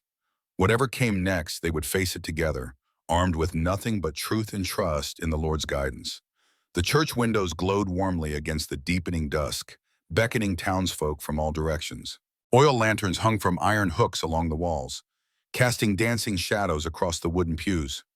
The usual Sunday evening quiet was replaced by the murmur of dozens of voices as people filed in, their boots creaking on the floorboards. Ephraim stood in the shadows near the pulpit, his burned hands trembling slightly as he smoothed his clean but threadbare coat. Rosa stayed close beside him, the precious charred letter carefully wrapped in a clean handkerchief Catherine had given her. The school teacher herself sat in the front pew, offering them both an encouraging smile. "Remember," Reverend Thompson whispered to Ephraim, "just speak from your heart. The Lord will guide your words." The door swung open again, admitting a gust of cool evening air, and Silas Harlan with 3 of his men. They swaggered down the aisle, boots intentionally loud on the wooden floor. Harlan's expensive coat seemed to mock Ephraim's patched one, and his smirk spoke volumes as he settled into a pew near the back. When the church was full to bursting, Reverend Thompson stepped to the pulpit. The familiar rustle of people bowing their heads filled the air as he raised his hands. "Dear Heavenly Father," he began, his voice carrying to every corner, "we gather tonight seeking your wisdom and guidance. Let truth be our compass, and let your light reveal what has been hidden in darkness. In Jesus' name, amen." The congregation echoed the amen, then settled into expectant silence. The Reverend gestured to Ephraim, who walked slowly to the pulpit. His legs felt wooden, and his throat was dry as dust. Rosa's small hand slipped into his for a moment, giving him strength before she took her seat beside Catherine. Ephraim gripped the pulpit's worn wood, looking out over the sea of faces. Some were hostile, some curious, others uncertain. He cleared his throat. "Most of you know me as that old mountain man who bought the broken-down cabin for $5, he began, his voice rough but steady. You laughed then, and I reckon I understood why. What could a worn-out trapper want with such a wreck? He paused, gathering his thoughts. Truth is, I was poor and alone, with nothing but memories of my dear, departed wife and child. That cabin, broken as it was, meant 4 walls and a roof. It meant dignity, even if folks mocked it. The church was silent now, every eye fixed on him. Even the children sat still, sensing the weight of the moment. When I found those papers hidden away, I confess the temptation of wealth crossed my mind. But the Lord had other plans. Ephraim's voice softened as he looked at Rosa. He sent me not gold or silver, but something far more precious. A child who needed protection, and who taught me that faith and family matter more than any deed or claim. Some of the women were dabbing at their eyes now, and even a few of the men looked down, touched by the simple sincerity in Ephraim's words. Rosa, he said gently, would you come forward now? The girl rose, clutching the wrapped letter. Her dark eyes were wide with fear, but her chin was held high as she walked to stand beside Ephraim. She carefully unfolded the handkerchief, revealing the fire-damaged paper within. This is my papa's letter, she said, her voice all but clear in the hushed church. He wrote it before he died, working on Mr. Harlan's railroad. She began to read carefully, sounding out each word just as Catherine had taught her. To whom it may concern. I, Miguel Martinez, being of sound mind, do hereby attest that the land claims and water rights detailed in the accompanying documents were lawfully granted to my people by the United States Army in exchange for our aid as scouts and guides. Her voice grew stronger as she continued, painting a picture of broken promises, of papers lost by railroad men, of threats and bribes. Though the letter's edges were charred, its heart remained intact. A father's final effort to secure justice for his child. When Rosa finished reading, the silence in the church was absolute. Several women were openly weeping now, and more than a few men shifted uncomfortably in their seats. Harlan's smirk had faded to a tight-lipped scowl. Catherine stood, her quiet voice carrying clearly. I've had the privilege of teaching Rosa these past weeks. I've seen her honesty, her quick mind, and her deep respect for truth. She is exactly the kind of student any teacher would be proud to claim. The school teacher's words carried weight. She was known and respected throughout the town for her judgment of character. Several parents nodded in agreement, including some who had initially pulled their children away from Rosa. A stirring near the back drew all eyes. Sheriff Carnes had risen, his face troubled. He removed his badge slowly, placing it on the pew beside him. I got something to say, he announced, his voice rough. I took money from Harlan, looked the other way when I shouldn't have. Let him pressure folks and burn out that cabin. He swallowed hard. It ain't right what I done. The Lord knows it, and now you all do, too. Gasps and murmurs rippled through the congregation. Harlan stood abruptly, his face dark with rage. But before he could speak, others were rising too. I saw them men riding toward Cole's cabin that night, old Mrs. Peterson declared. Kept quiet out of fear. God forgive me. Harlan offered me money to say I saw Cole forging them papers, added Tom Wheeler, the livery stable owner. I refused, but I should have spoken up sooner. More voices joined in, a dam of silence breaking as truth poured forth. The railroad agent's face grew increasingly pale as his web of threats and bribes unraveled in the lamplight. Through it all, Ephraim stood quietly at the pulpit, one hand resting protectively on Rosa's shoulder. He felt a deep peace settling in his chest, replacing the heavy burden he'd carried since the fire. The Lord's timing, he realized, was perfect. Truth needed the right moment to flourish, like seed in prepared soil. Reverend Thompson finally raised his hands for quiet. Brothers and sisters, he said solemnly, we've heard hard truths tonight. Now we must decide what to do with them. I say we send these papers to the territorial judge, called out Marcus Webb, who served on the town council, Let him know how his ruling was interfered with. And I've got space in my store's back room, added Mrs. Miller. The child and Mr. Cole can stay there until we help them rebuild. More offers of help came from around the church. Lumber, labor, food, even books for Rosa's studies. Harlan and his men slipped out during the discussion, but few noticed their departure. As the meeting wound down, people came forward to shake Ephraim's hand or pat Rosa's shoulder. The girl stayed close to his side, overwhelmed but smiling shyly at the kind words and promises of friendship from her schoolmates' parents. Catherine approached last, her eyes bright with unshed tears. "You both showed remarkable courage tonight," she said softly. God's hand was surely at work. Long after the last lantern was extinguished and the church stood quiet under the stars, Ephraim lay awake on his cot in the church office.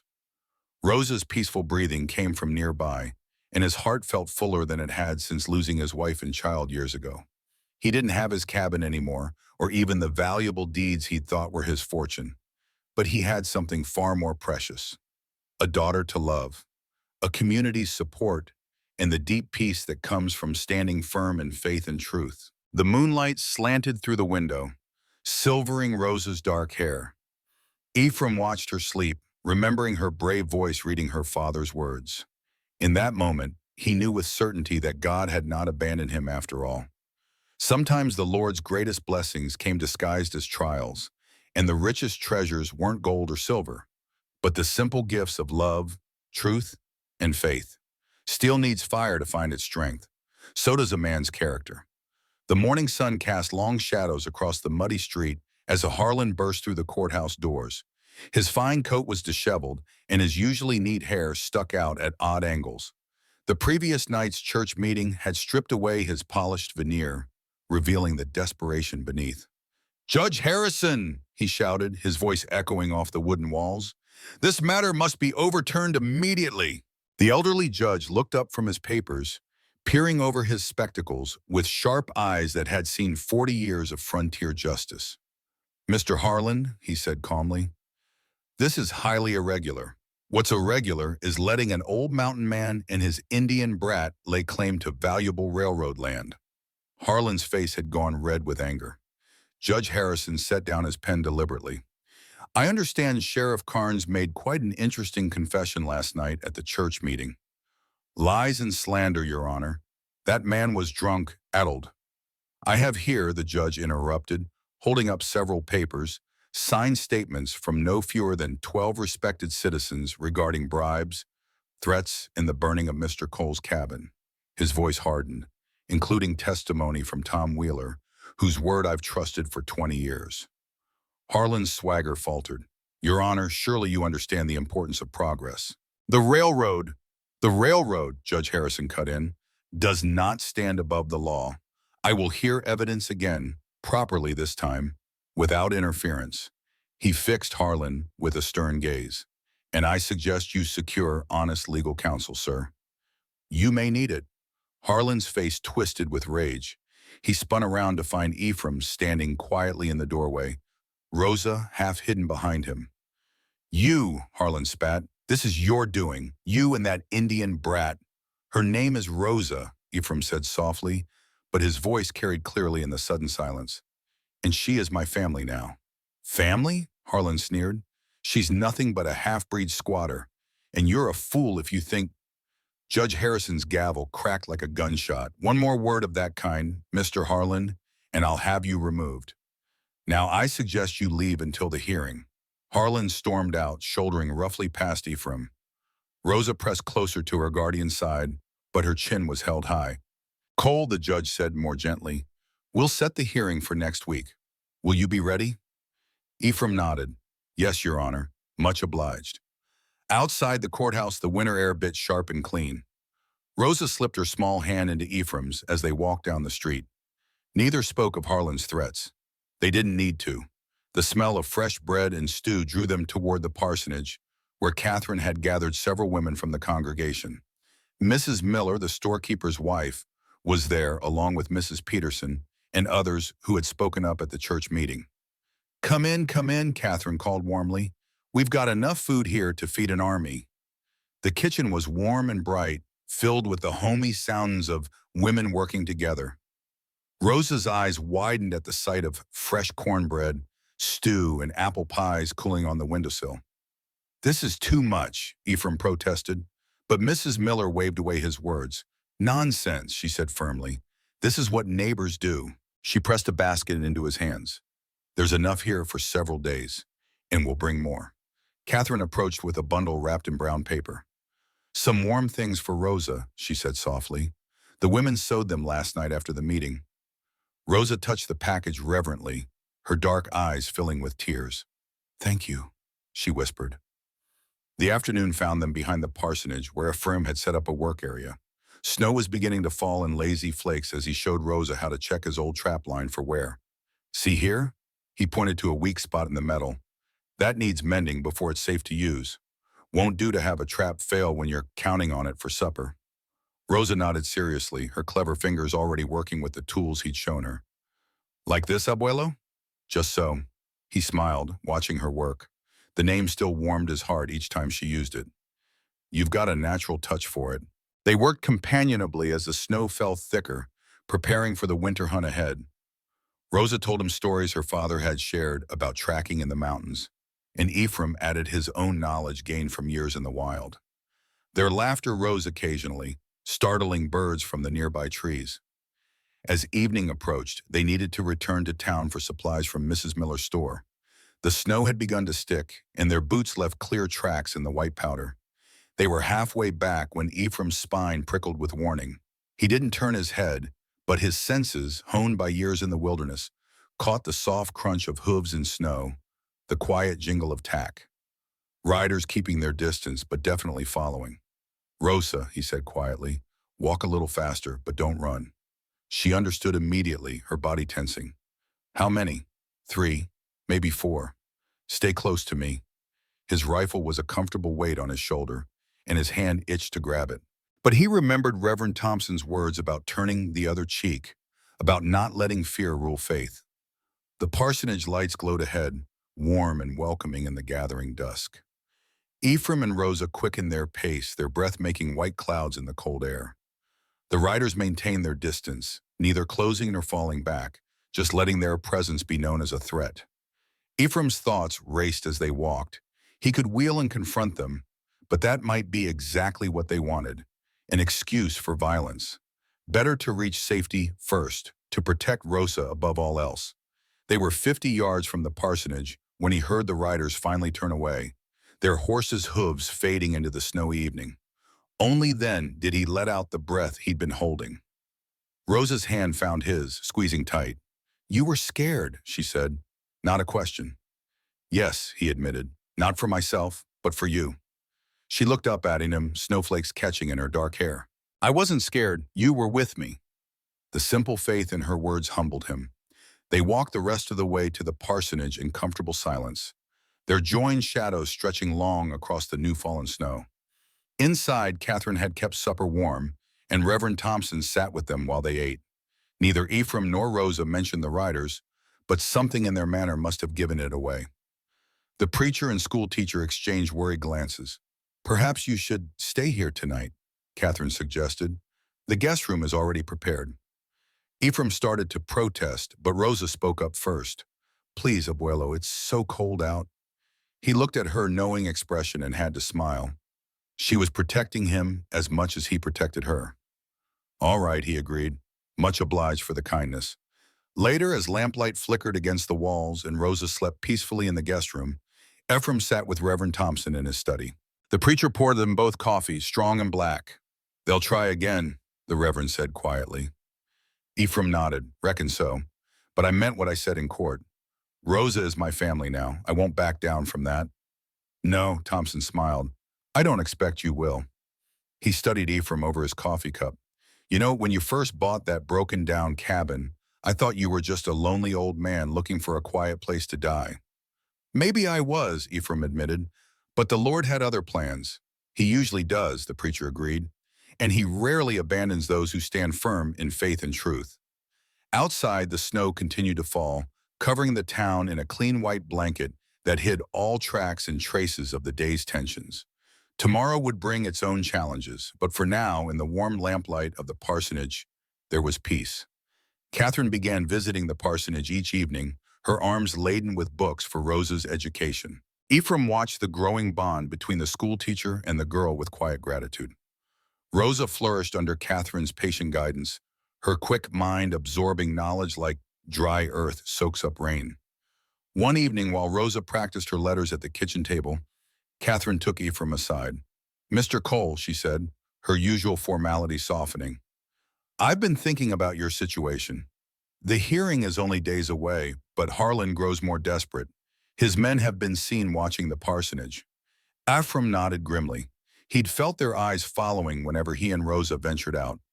"Reverend Thompson's study isn't meant for long-term lodging," Catherine continued. "I have a proposal. My home is larger than I need, with plenty of room for both you and Rosa. It's at the edge of town, more defensible, and has a good view of the approaches." The offer stunned him. Catherine Whitfield's home was one of the finest in town, a testament to her Eastern wealth and refinement. For her to open it to a mountain man and a half-Apache girl spoke volumes about her character. "That's mighty generous, ma'am, but we couldn't impose—" Catherine held up her hand, cutting off his protest. "It's not charity, Mr. Cole. It's practical. We all want the same thing, Rosa's safety and justice for her father's claim. Together we stand a better chance." Her gaze was steady, challenging him to set aside pride for practicality. "Besides," she added with unexpected softness, "that child has brought more life into my home in a few short visits than I've known in years. The truth is, I'd welcome the company. Fortune changes a man's circumstances, but only character changes his worth." In the days that followed, the town watched with mixed reactions as Ephraim and Rosa moved into Catherine Whitfield's grand house. Some murmured disapproval at the unconventional arrangement, but others saw it for what it was, an alliance of strength against injustice. The house sat on a small rise, its windows offering clear views in all directions. Inside, Rosa marveled at the polished floors and fine furnishings, while Ephraim felt decidedly out of place in his rough clothing. But Catherine's welcome was genuine, with nothing of condescension in her manner. She showed them to adjoining rooms on the second floor, simple but comfortable spaces that quickly became their sanctuary. Each morning, Ephraim rose before dawn to check the property's perimeter before anyone else stirred. Each evening, the three shared meals at Catherine's dining table, an unlikely family united by circumstance and growing affection. As the hearing approached, preparations intensified. Catherine used her legal knowledge to organize their evidence, while Ephraim's straightforward honesty became their greatest asset. Rosa practiced telling her father's story, showing remarkable growth and confidence. In the evening, Catherine often played the piano in her parlor, while Rosa sang along, her clear voice bringing unexpected tears to Ephraim's eyes. These quiet moments of normalcy amid their struggle became precious to all three. The night before the hearing, Ephraim sat on the porch, his rifle across his knees as he kept watch. The moon painted the snow-covered yard in silver light, creating deep shadows where danger might lurk. Catherine joined him, wrapping a shawl around her shoulders against the cold. "You should rest," she said softly. "Tomorrow will be a long day." Ephraim nodded but didn't move, just feeling restless. Men like Harlan don't surrender easy. "No, they don't," Catherine agreed, settling beside him on the porch swing. "My husband used to say that desperate men were the most dangerous. They have nothing left to lose." "Sounds like a wise man," Ephraim offered. "You must miss him fierce." Catherine's gaze drifted to the distant mountains, silvered by moonlight. "Every day. But time changes the shape of grief, Mr. Cole. It never leaves, but it becomes manageable." Ephraim thought of Sarah, of the crushing pain that had driven him into the wilderness 12 years ago. That pain had indeed changed shape, become a companion rather than a tormentor.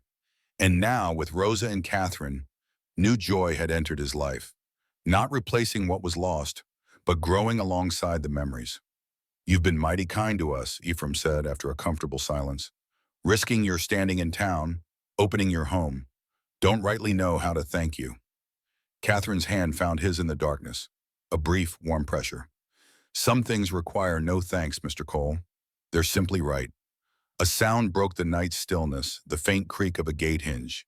Ephraim was on his feet instantly, rifle ready. Catherine stood beside him, suddenly holding a small derringer that had been hidden in the folds of her dress. They waited in tense silence as shadows moved at the edge of the property. 3 men, maybe 4, working their way toward the house through the trees. Ephraim's finger hovered near the trigger, his breath steaming in the cold air. The crack of a twig to their left revealed another approach. They were being surrounded. "Get inside," Ephraim whispered to Catherine. "Get Rosa to the back room and be ready to run if needed." Her eyes flashed in the moonlight. "This is my home, Mr. Cole. I won't be driven from it." Before he could argue, a voice called from the darkness. "Might as well come out, Cole. We know you're in there." Harlan's men had grown bold, no longer content with watching from a distance. Ephraim raised his rifle to his shoulder, aiming toward the voice. "You're trespassing on private property," he called back. "Miss Whitfield doesn't take kindly to uninvited guests." Laughter answered him, ugly and mean. "The judge won't help you tomorrow if you don't make it to the hearing." Catherine's voice rang out clear and commanding. "I've already sent word to Judge Harrison about your threats. My friend at the telegraph office dispatched it this afternoon. The Army patrol from Fort Collins has been notified as well." A moment of uncertain silence followed her bluff. Then came the sound of retreating footsteps, hushed arguments fading into the night. Ephraim kept his rifle ready until he was certain they were gone. "Quick thinking," he said with grudging admiration. Catherine smiled tightly, tucking her derringer back into her pocket. "Not entirely a bluff. I did send a telegram, though the Army patrol was perhaps an embellishment." From the doorway came Rosa's voice, small but determined. "I heard everything. They won't stop us from going tomorrow, will they, abuelo?" Ephraim lowered his rifle, turning to the girl whose courage continued to humble him. "No, little one. Tomorrow we finish this, come what may." The 3 of them sat together and on the porch until dawn began to lighten the eastern skyline. No more threats disturbed the night, but a sense of approaching reckoning hung in the air. The final battle would be fought not with rifles and threats, but with truth in the light of day. As the first rays of sun touched the snow-covered town, Ephraim offered a silent prayer of thanks for the unlikely family that had formed around him, the proud, brave school teacher and the determined, faithful child. Whatever the outcome of today's hearing, these bonds would endure. Some treasures, he was learning, couldn't be measured in silver or gold, but in the courage of standing together for what was right. The morning of the final hearing arrived with a sky so clear and blue it hurt to look at it. Frost glittered on every surface, transforming Catherine's garden into a fairy landscape of crystalline beauty. Ephraim stood at the window, watching his breath fog the glass. His reflection showed a man transformed from the defeated mountain hermit who had stood in the auction square weeks ago. His beard was neatly trimmed, his hair combed back, and he wore a borrowed suit that fit surprisingly well.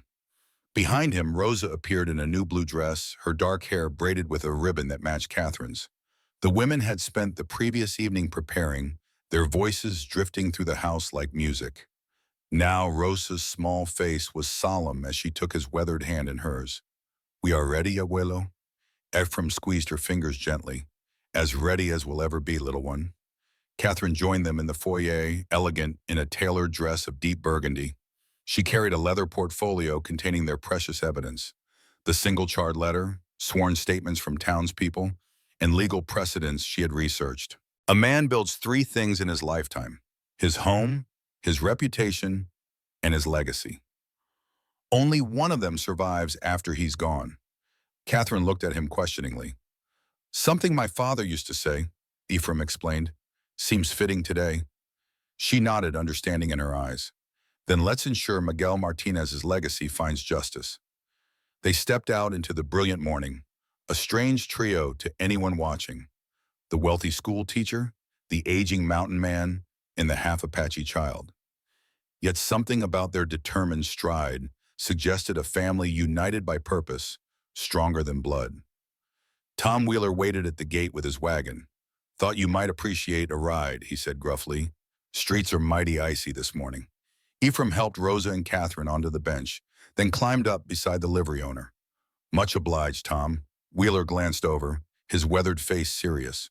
"Wanted you to know, some of us stood watch last night. Harlan was seen mating with strangers at the hotel. Hired guns, by the look of them." Catherine leaned forward. "Does the judge know?" Wheeler nodded. Sent word first thing. He's posted extra security for the hearing. As they approached the courthouse, Ephraim could see the truth of it. Two armed deputies stood at the entrance, men he recognized as having served with the territorial militia. Their presence was both reassuring and troubling, confirmation that Harlan's threats were being taken seriously. The courthouse was already packed when they entered, the gallery humming with tense expectation. Harlan sat at the front with his lawyer, both men in expensive suits that gleamed with Eastern privilege. They barely glanced up as Ephraim, Rosa, and Catherine made their way to their table. Judge Harrison entered, his stern face revealing nothing as he took his seat. The room fell silent, every eye fixed on his weathered countenance. "This court is now in session," he announced, his voice carrying to the far corners. "We reconvene to hear final evidence in the matter of the Martinez land claim and associated mining rights." He fixed Harlan with a steady gaze. Given recent events, including reports of threats and intimidation against witnesses, this court will not tolerate any disruption or attempts to influence these proceedings. Is that understood?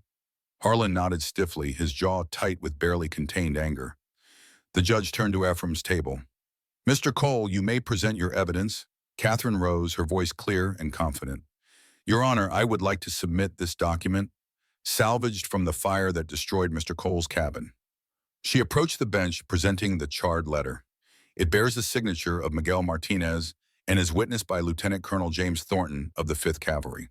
It establishes the original claim to the silver vein and surrounding lands as granted to the Martinez family and their Apache relatives in exchange for their service as scouts for the Army from 1868 to 1873. The judge examined the document carefully, holding it to the light. "The Army seal appears genuine," he noted, "and the signature matches our military records." Harlan's lawyer shot to his feet. "Your Honor, one singed paper hardly constitutes proof of ownership. Our client has purchased these lands legally through proper channels." Catherine didn't flinch. "That would be difficult, Your Honor, since the railroad's purchases were dated after the original grant to the Martinez family." "I have here," she produced another document from her portfolio, "a certified copy from the Territorial Land Office showing the original grant boundaries. The railroad's subsequent purchases overlap these lands illegally." A murmur ran through the courtroom. Harlan whispered furiously to his lawyer, his face flushing dark red. The judge studied the new evidence, his expression thoughtful. "Miss Whitfield, while these documents are compelling, the court must consider the testimony of the parties involved. Miss Martinez, would you please come forward?" Rosa stood, her small figure straight as an arrow as she approached the bench. Though her hands trembled slightly, her voice rang clear as she recounted her father's stories, the sacred sites in the hills, the agreements between settlers and native peoples, and finally her father's death while working for the railroad. "He made me promise to remember," she concluded, her dark eyes never leaving the judge's face, "to remember that the truth would someday be heard." Judge Harrison nodded gravely. "Thank you, Miss Martinez. You have shown remarkable courage." He turned to Harlan. "Mr. Harlan, do you wish to question the witness?" Harlan rose, smoothing his expensive coat. "I have only one question, Your Honor." He approached Rosa, towering over her with deliberate intimidation. "How can we be certain these fantastic tales aren't simply the imaginings of a child seeking attention? After all, half-breeds are known for their—" "Objection!" Catherine's voice cracked like a whip through the courtroom. This line of questioning is both irrelevant and deliberately offensive. The judge's gavel struck sharply. "Sustained. Mr. Harlan, you will refrain from such language in my courtroom or be held in contempt." Harlan stepped back, his smirk slipping as he sensed the shifting mood of the gallery. These were frontier people, harsh at times, prejudiced often, but they recognized naked cruelty when they saw it. The hearing continued with testimony from townspeople. Tom Wheeler described seeing Harlan's men near the cabin the night of the fire. Mrs. Peterson recounted conversations she had overheard in her boarding house, where Harlan had openly boasted about ensuring the mountain man problem would disappear. Even Deputy Wilson, sober for perhaps the first time in months, admitted to taking bribes to look the other way. With each testimony, the weight of evidence mounted. Harlan grew increasingly agitated, conferring frantically with his lawyer. When Catherine called Sheriff Carnes to testify about his own role in the affair, Harlan finally erupted. "This is absurd. The railroad brings progress, prosperity. Are you all so blinded by sentiment that you'd let one worthless claim and a half-breed child stand in the way of civilization? The courtroom fell silent at his outburst. Judge Harrison's gavel cracked like a gunshot. Mr. Harlan, you are in contempt of this court. One more such outburst, and you will be removed. Harlan subsided, but his eyes burned with hatred as they fixed on Ephraim. The message was clear. This fight was far from over, regardless of the court's ruling.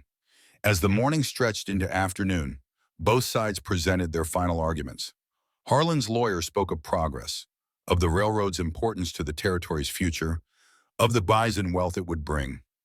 Catherine countered with principles of justice, the sanctity of legal contracts, and the moral obligation to honor promises made to those who had aided the nation's westward expansion. Finally, Judge Harrison called Ephraim to speak. He approached the bench slowly, his burned hands still bearing the scars of that terrible night. When he spoke, his voice was quiet but carried to every corner of the hushed room. Your Honor, I'm a simple man, not educated like these lawyers, but I know right from wrong. He glanced at Rosa, drawing strength from her unwavering faith. When I found those papers, I thought Providence had blessed me with fortune. But the Lord had something else in mind. Not silver, but the chance to right an old wrong. That little girl there lost everything. Her father, her home, her heritage. All I'm asking is that you give her back what's rightfully hers. Not for my sake, but for justice. The courtroom remained silent as Ephraim returned to his seat. Catherine's hand found his under the table, a brief squeeze of support that warmed him more than he cared to admit. Judge Harrison studied his notes for what seemed an eternity. Finally, he looked up, his deep-set eyes moving from Harlan to Ephraim, then settling on Rosa. Having reviewed all evidence and testimony, this court finds the following. The land grant and mining rights originally conveyed to Miguel Martinez and his Apache relations are valid and legally binding. The subsequent attempts by the Western Pacific Railroad to claim these lands are hereby ruled invalid and void. Gasps and murmurs rippled through the gallery. Rosa's small hand gripped Ephraim's arm so tightly he could feel her trembling. Furthermore, the judge continued, his voice strengthening. I find Silas Harlan personally responsible for the destruction of property and attempted intimidation of witnesses. He is hereby ordered to pay damages in the amount of $500 to Ephraim Cole for the loss of his cabin and an additional $500 to the court for contempt and interference with these proceedings. The gavel fell with finality.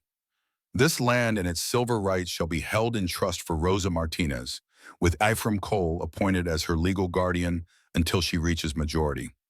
Court is adjourned. The room erupted in sound, cheers, protests, excited chatter. Harlan stormed toward the exit, his face twisted with rage. As he passed Ephraim's table, he leaned down, his words a venomous hiss. This isn't over, old man. The railroad always wins in the end. Then he was gone, shouldering roughly through the crowd. Ephraim hardly noticed, his attention focused on Rosa. The girl's face was transformed with joy and disbelief, tears streaming down her cheeks as she threw her arms around his neck. We did it, Abuela, we did it. Catherine joined their embrace, her usual composure cracking to reveal genuine emotion. Justice prevails, she whispered. For once, justice truly prevails. They made their way outside into the brilliant sunshine, surrounded by well-wishers. The news spread through town like wildfire. The mountain man and the Apache girl had won against the mighty railroad. It was the stuff of legends already, growing with each retelling. As they walked toward Catherine's house, Ephraim's mind was already working on the next challenge. They had won the case, but lost their home. The silver vein might someday bring wealth, but for now, they needed shelter, stability, a place to truly begin their life as a family. Catherine seemed to read his thoughts. You're both welcome to stay with me as long as needed, she said. My house has stood empty for too long. Ephraim looked at her, seeing beyond the polished exterior to the lonely soul beneath. She had lost as much as he had in her own way, her grief masked by strength and independence. Perhaps the Lord had brought them together for her sake as well as theirs. That's mighty kind, he began, but was interrupted by Tom Wheeler, who came trotting up the street to join them. Cole, the town council just met in emergency session. They voted unanimously to help rebuild your cabin. Bigger and better this time. All the men have pledged labor, and the lumber mills donating materials. Ephraim was speechless, overwhelmed by the sudden reversal of fortune. A month ago, these same townsfolk had mocked him. Now they offered not just acceptance, but active support. Why, he managed finally. Why would they do this? Wheeler shrugged, embarrassed by the question. Reckon we all want to stand on the right side for once. And besides, he added with a wink at Rosa, that silver's going to make this whole valley prosper. Smart folks make friends with the future's richest family. Rosa giggled at this, the sound so carefree and childlike that Ephraim's heart swelled. For the first time since the fire, she sounded truly like a child again, not the solemn little adult who had carried so much worry on her small shoulders. The weeks that followed brought changes Ephraim could never have imagined. True to Wheeler's word, the town mobilized to rebuild their cabin. What had been a dilapidated shelter became a proper home, with tight walls, glass windows, and a stone chimney that would stand for generations. Men who had once mocked Ephraim now sought his advice on trapping and wilderness skills. Women who had shunned Rosa now invited her to their kitchens to learn the secrets of frontier cooking. The transformation was not universal. Some hearts remained hardened, but enough minds had changed to make Silver Creek truly feel like home. Catherine divided her time between teaching and helping Ephraim establish proper legal management of the silver claim. Her knowledge of Eastern business practices proved invaluable as they negotiated with mining engineers and investors. With her guidance, they structured the venture to benefit not just Rosa, but the Apache community from which her father had come. One crisp morning, as spring began to soften the mountain's frozen grip, Ephraim stood in Judge Harrison's office. The purpose of his visit had been carefully kept secret, even from Rosa and Catherine. "You understand what you're proposing?" the judge asked, studying the papers Ephraim had brought. "This would mean surrendering personal claim to a considerable fortune." Ephraim nodded, his mind settled on the course. "It's not mine to claim, Your Honor. Never was. That silver belongs to Rosa and her father's people. I'm just making sure it stays that way." The judge signed the document, establishing a formal trust for the mining proceeds. Half would be held for Rosa until she reached adulthood. The other half would fund schools, housing, and medical care for the Apache communities displaced by Western expansion. "That's a noble choice, Mr. Cole," Harrison said, affixing his seal to the papers. Most men would have found a way to claim at least a portion for themselves. Ephraim shook his head. A man's worth isn't measured by what he owns, but by what he won't sell, his principles. As he left the courthouse, Ephraim felt lighter than he had in years. The burden of decision was lifted, replaced by the quiet certainty that he had chosen rightly. Some legacies were meant to be shared, not owned. The town square was busy with spring trade, wagons loaded with supplies for the coming planting season. Ephraim nodded to familiar faces as he made his way toward the schoolhouse, where Rosa would be finishing her lessons. He had promised to take her fishing in the afternoon, part of his ongoing effort to balance book learning with practical skills. As he approached the white clapboard building, he heard children's voices raised in song, Catherine's piano providing accompaniment. He paused, letting the simple melody wash over him. Rosa's clear soprano rose above the others, confident and joyful. How different she was from the frightened child he had found hiding in his loft. How different he was from the bitter hermit who had spent $5 on a broken-down cabin. They had saved each other, he and Rosa, in ways neither could have imagined. The schoolhouse door opened, releasing a flood of children into the spring sunshine. Rosa spotted him immediately, her face lighting up as she ran to meet him, waving a paper covered with careful handwriting. "Look, abuelo, Miss Catherine says my essay is the best in the class." Ephraim examined the paper, pride swelling in his chest at the neat rows of letters. The title read "My Family" in careful script. "That's fine work, Rosa," he said, his voice rough with emotion. "Real fine work." Catherine appeared in the doorway, watching their interaction with a soft smile. Over the weeks, her formal manner had gradually relaxed around Ephraim, revealing a warm heart beneath her composed exterior. She had become as much a part of their unlikely family as if blood connected them. "Mr. Cole," she called, "will you and Rosa join me for supper tonight? I've received some excellent news I'd like to share." Rosa bounced on her toes, excitement radiating from her small frame. Can we, abuelo, please? Ephraim found himself nodding, drawn by the genuine warmth in Catherine's invitation and Rosa's obvious pleasure. These shared meals had become increasingly frequent, a comfortable ritual that strengthened the bonds between them. "We'd be honored, Miss Whitfield," he replied, tipping his hat with a formality that had become something of a private joke between them. Catherine's smile widened, a sparkle in her eyes that reminded him she was younger than her usual dignity suggested. "Wonderful. 6 o'clock then." As she turned back into the schoolhouse, Ephraim felt a curious lightness in his chest. At 58, he had never expected to feel such things again. The quickening of his pulse at a woman's smile, the gentle pull of attraction that had nothing to do with physical beauty and everything to do with the spirit behind it. "Come on," Rosa interrupted his thoughts, tugging at his sleeve. "You promised fishing, and the trout will be biting in the sunny spots." They spent the afternoon by the creek, Ephraim teaching Rosa the patience and technique of fly fishing. Her natural grace served her well, her cast becoming more accurate with each attempt. When she landed her first rainbow trout, her whoop of triumph echoed across the valley. As they headed home with their catch, Rosa grew uncharacteristically quiet. "What's troubling you, little one?" Ephraim asked finally. She scuffed her toe in the dirt, not meeting his eyes. "The big boys at school were talking. They said that when the silver mine starts working, we'll be rich, that we could move to Denver or even back east." Ephraim waited, sensing there was more. "I don't want to leave, abuelo," she burst out suddenly. "I don't want fancy houses or city schools. I want to stay here with you and Miss Catherine and learn about the mountains like Papa wanted." Relief flooded through him. He had worried about the same thing, that wealth might separate them, that Rosa might be drawn to opportunities beyond this small frontier town, beyond him.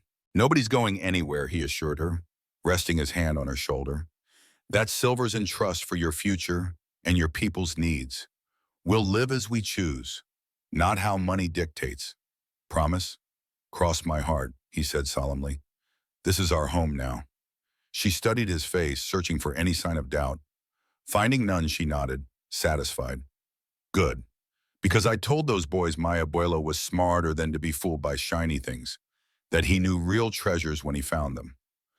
Out of the mouths of babes, Ephraim thought, his heart full as they continued toward home. The child had spoken truth that many adults never grasped, that relationships, not riches, form the bedrock of a meaningful life.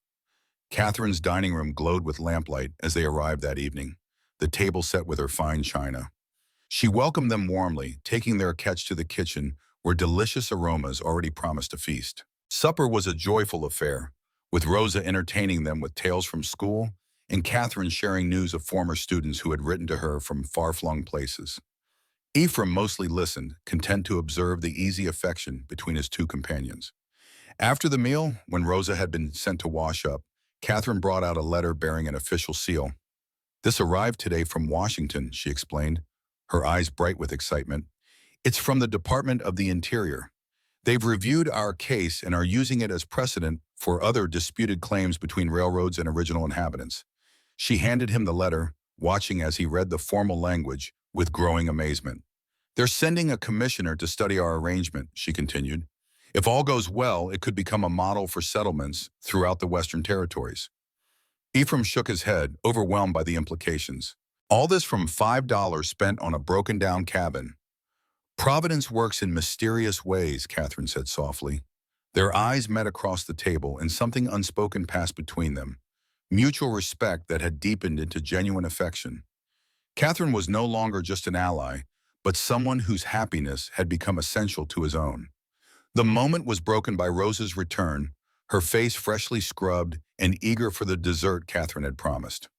As they shared apple pie still warm from the oven, Ephraim marveled at how completely his life had transformed in the span of a few short months.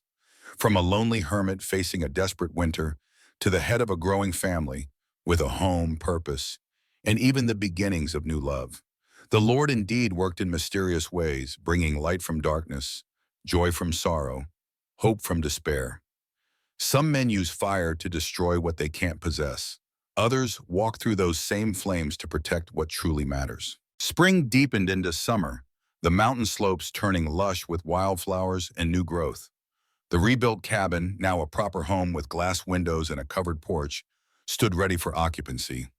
Yet Ephraim and Rosa found themselves reluctant to leave Catherine's house, their temporary shelter having become something more permanent in their hearts. Catherine herself seemed in no hurry to reclaim her solitude. She had blossomed in their company, her natural reserve giving way to warmth and even occasional playfulness. Her relationship with Rosa had deepened into something close to motherly love, while her connection with Ephraim grew more tender with each passing day. One evening, as they sat on her porch watching fireflies rise from the garden, Rosa made an announcement that stunned them both. "I think we should all live together," she declared with a child's directness, "at the new cabin. It's big enough now, and Miss Catherine could still teach school, and we could be a real family." Ephraim nearly choked on his coffee, while Catherine's cheeks flushed a delicate pink. "Rosa Martinez," Catherine finally managed.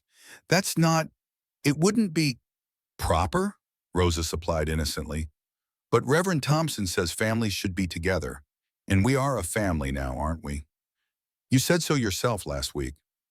Catherine looked helplessly at Ephraim, who found himself equally at a loss for words. The idea had crossed his mind, of course. How could it not? But he had dismissed it as impossible, a dream beyond reaching.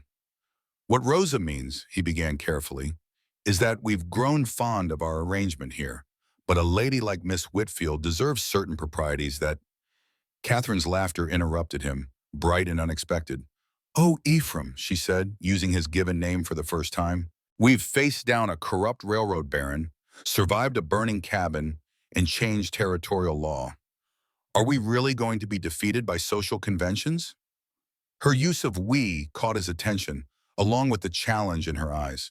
This was the Catherine he had come to admire, practical, brave, unbound by artificial constraints when they stood in the way of what mattered.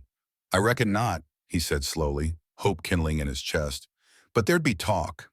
She raised an eyebrow, amusement dancing in her eyes. "There's already talk. Half the town is speculating about when you'll propose, and the other half is betting on whether I'll accept." The straightforward words hung in the evening air between them. Rosa looked from one adult to the other, her expression a mixture of satisfaction and impatience. "Well?" she prompted when neither spoke.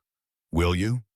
The simple question cut through months of unspoken feelings, of careful distance maintained despite growing closeness. Ephraim found himself standing, moving to kneel before Catherine's chair, despite his creaking joints. Her eyes widened, hands clasped tightly in her lap. "I'm not a wealthy man," he began, his voice rough with emotion. "Got nothing to offer but hard work and a faithful heart. But if you'd consider joining our odd little family—" Catherine's fingers reached out to touch his weathered cheek, her eyes bright with unshed tears. "I was alone for so long," she whispered. "After Thomas died, I thought that part of my life was over. Then you and Rosa appeared, and suddenly there was laughter in my house again, purpose beyond just getting through each day." Rosa edged closer, her small face solemn as she watched this moment unfold. "Is that a yes, Miss Catherine?" Catherine laughed through her tears, the sound like music in the summer twilight. "Yes, Rosa, that is most definitely a yes." The kiss that followed was gentle, almost hesitant. Two people who had known loss finding their way back to love with careful, reverent steps.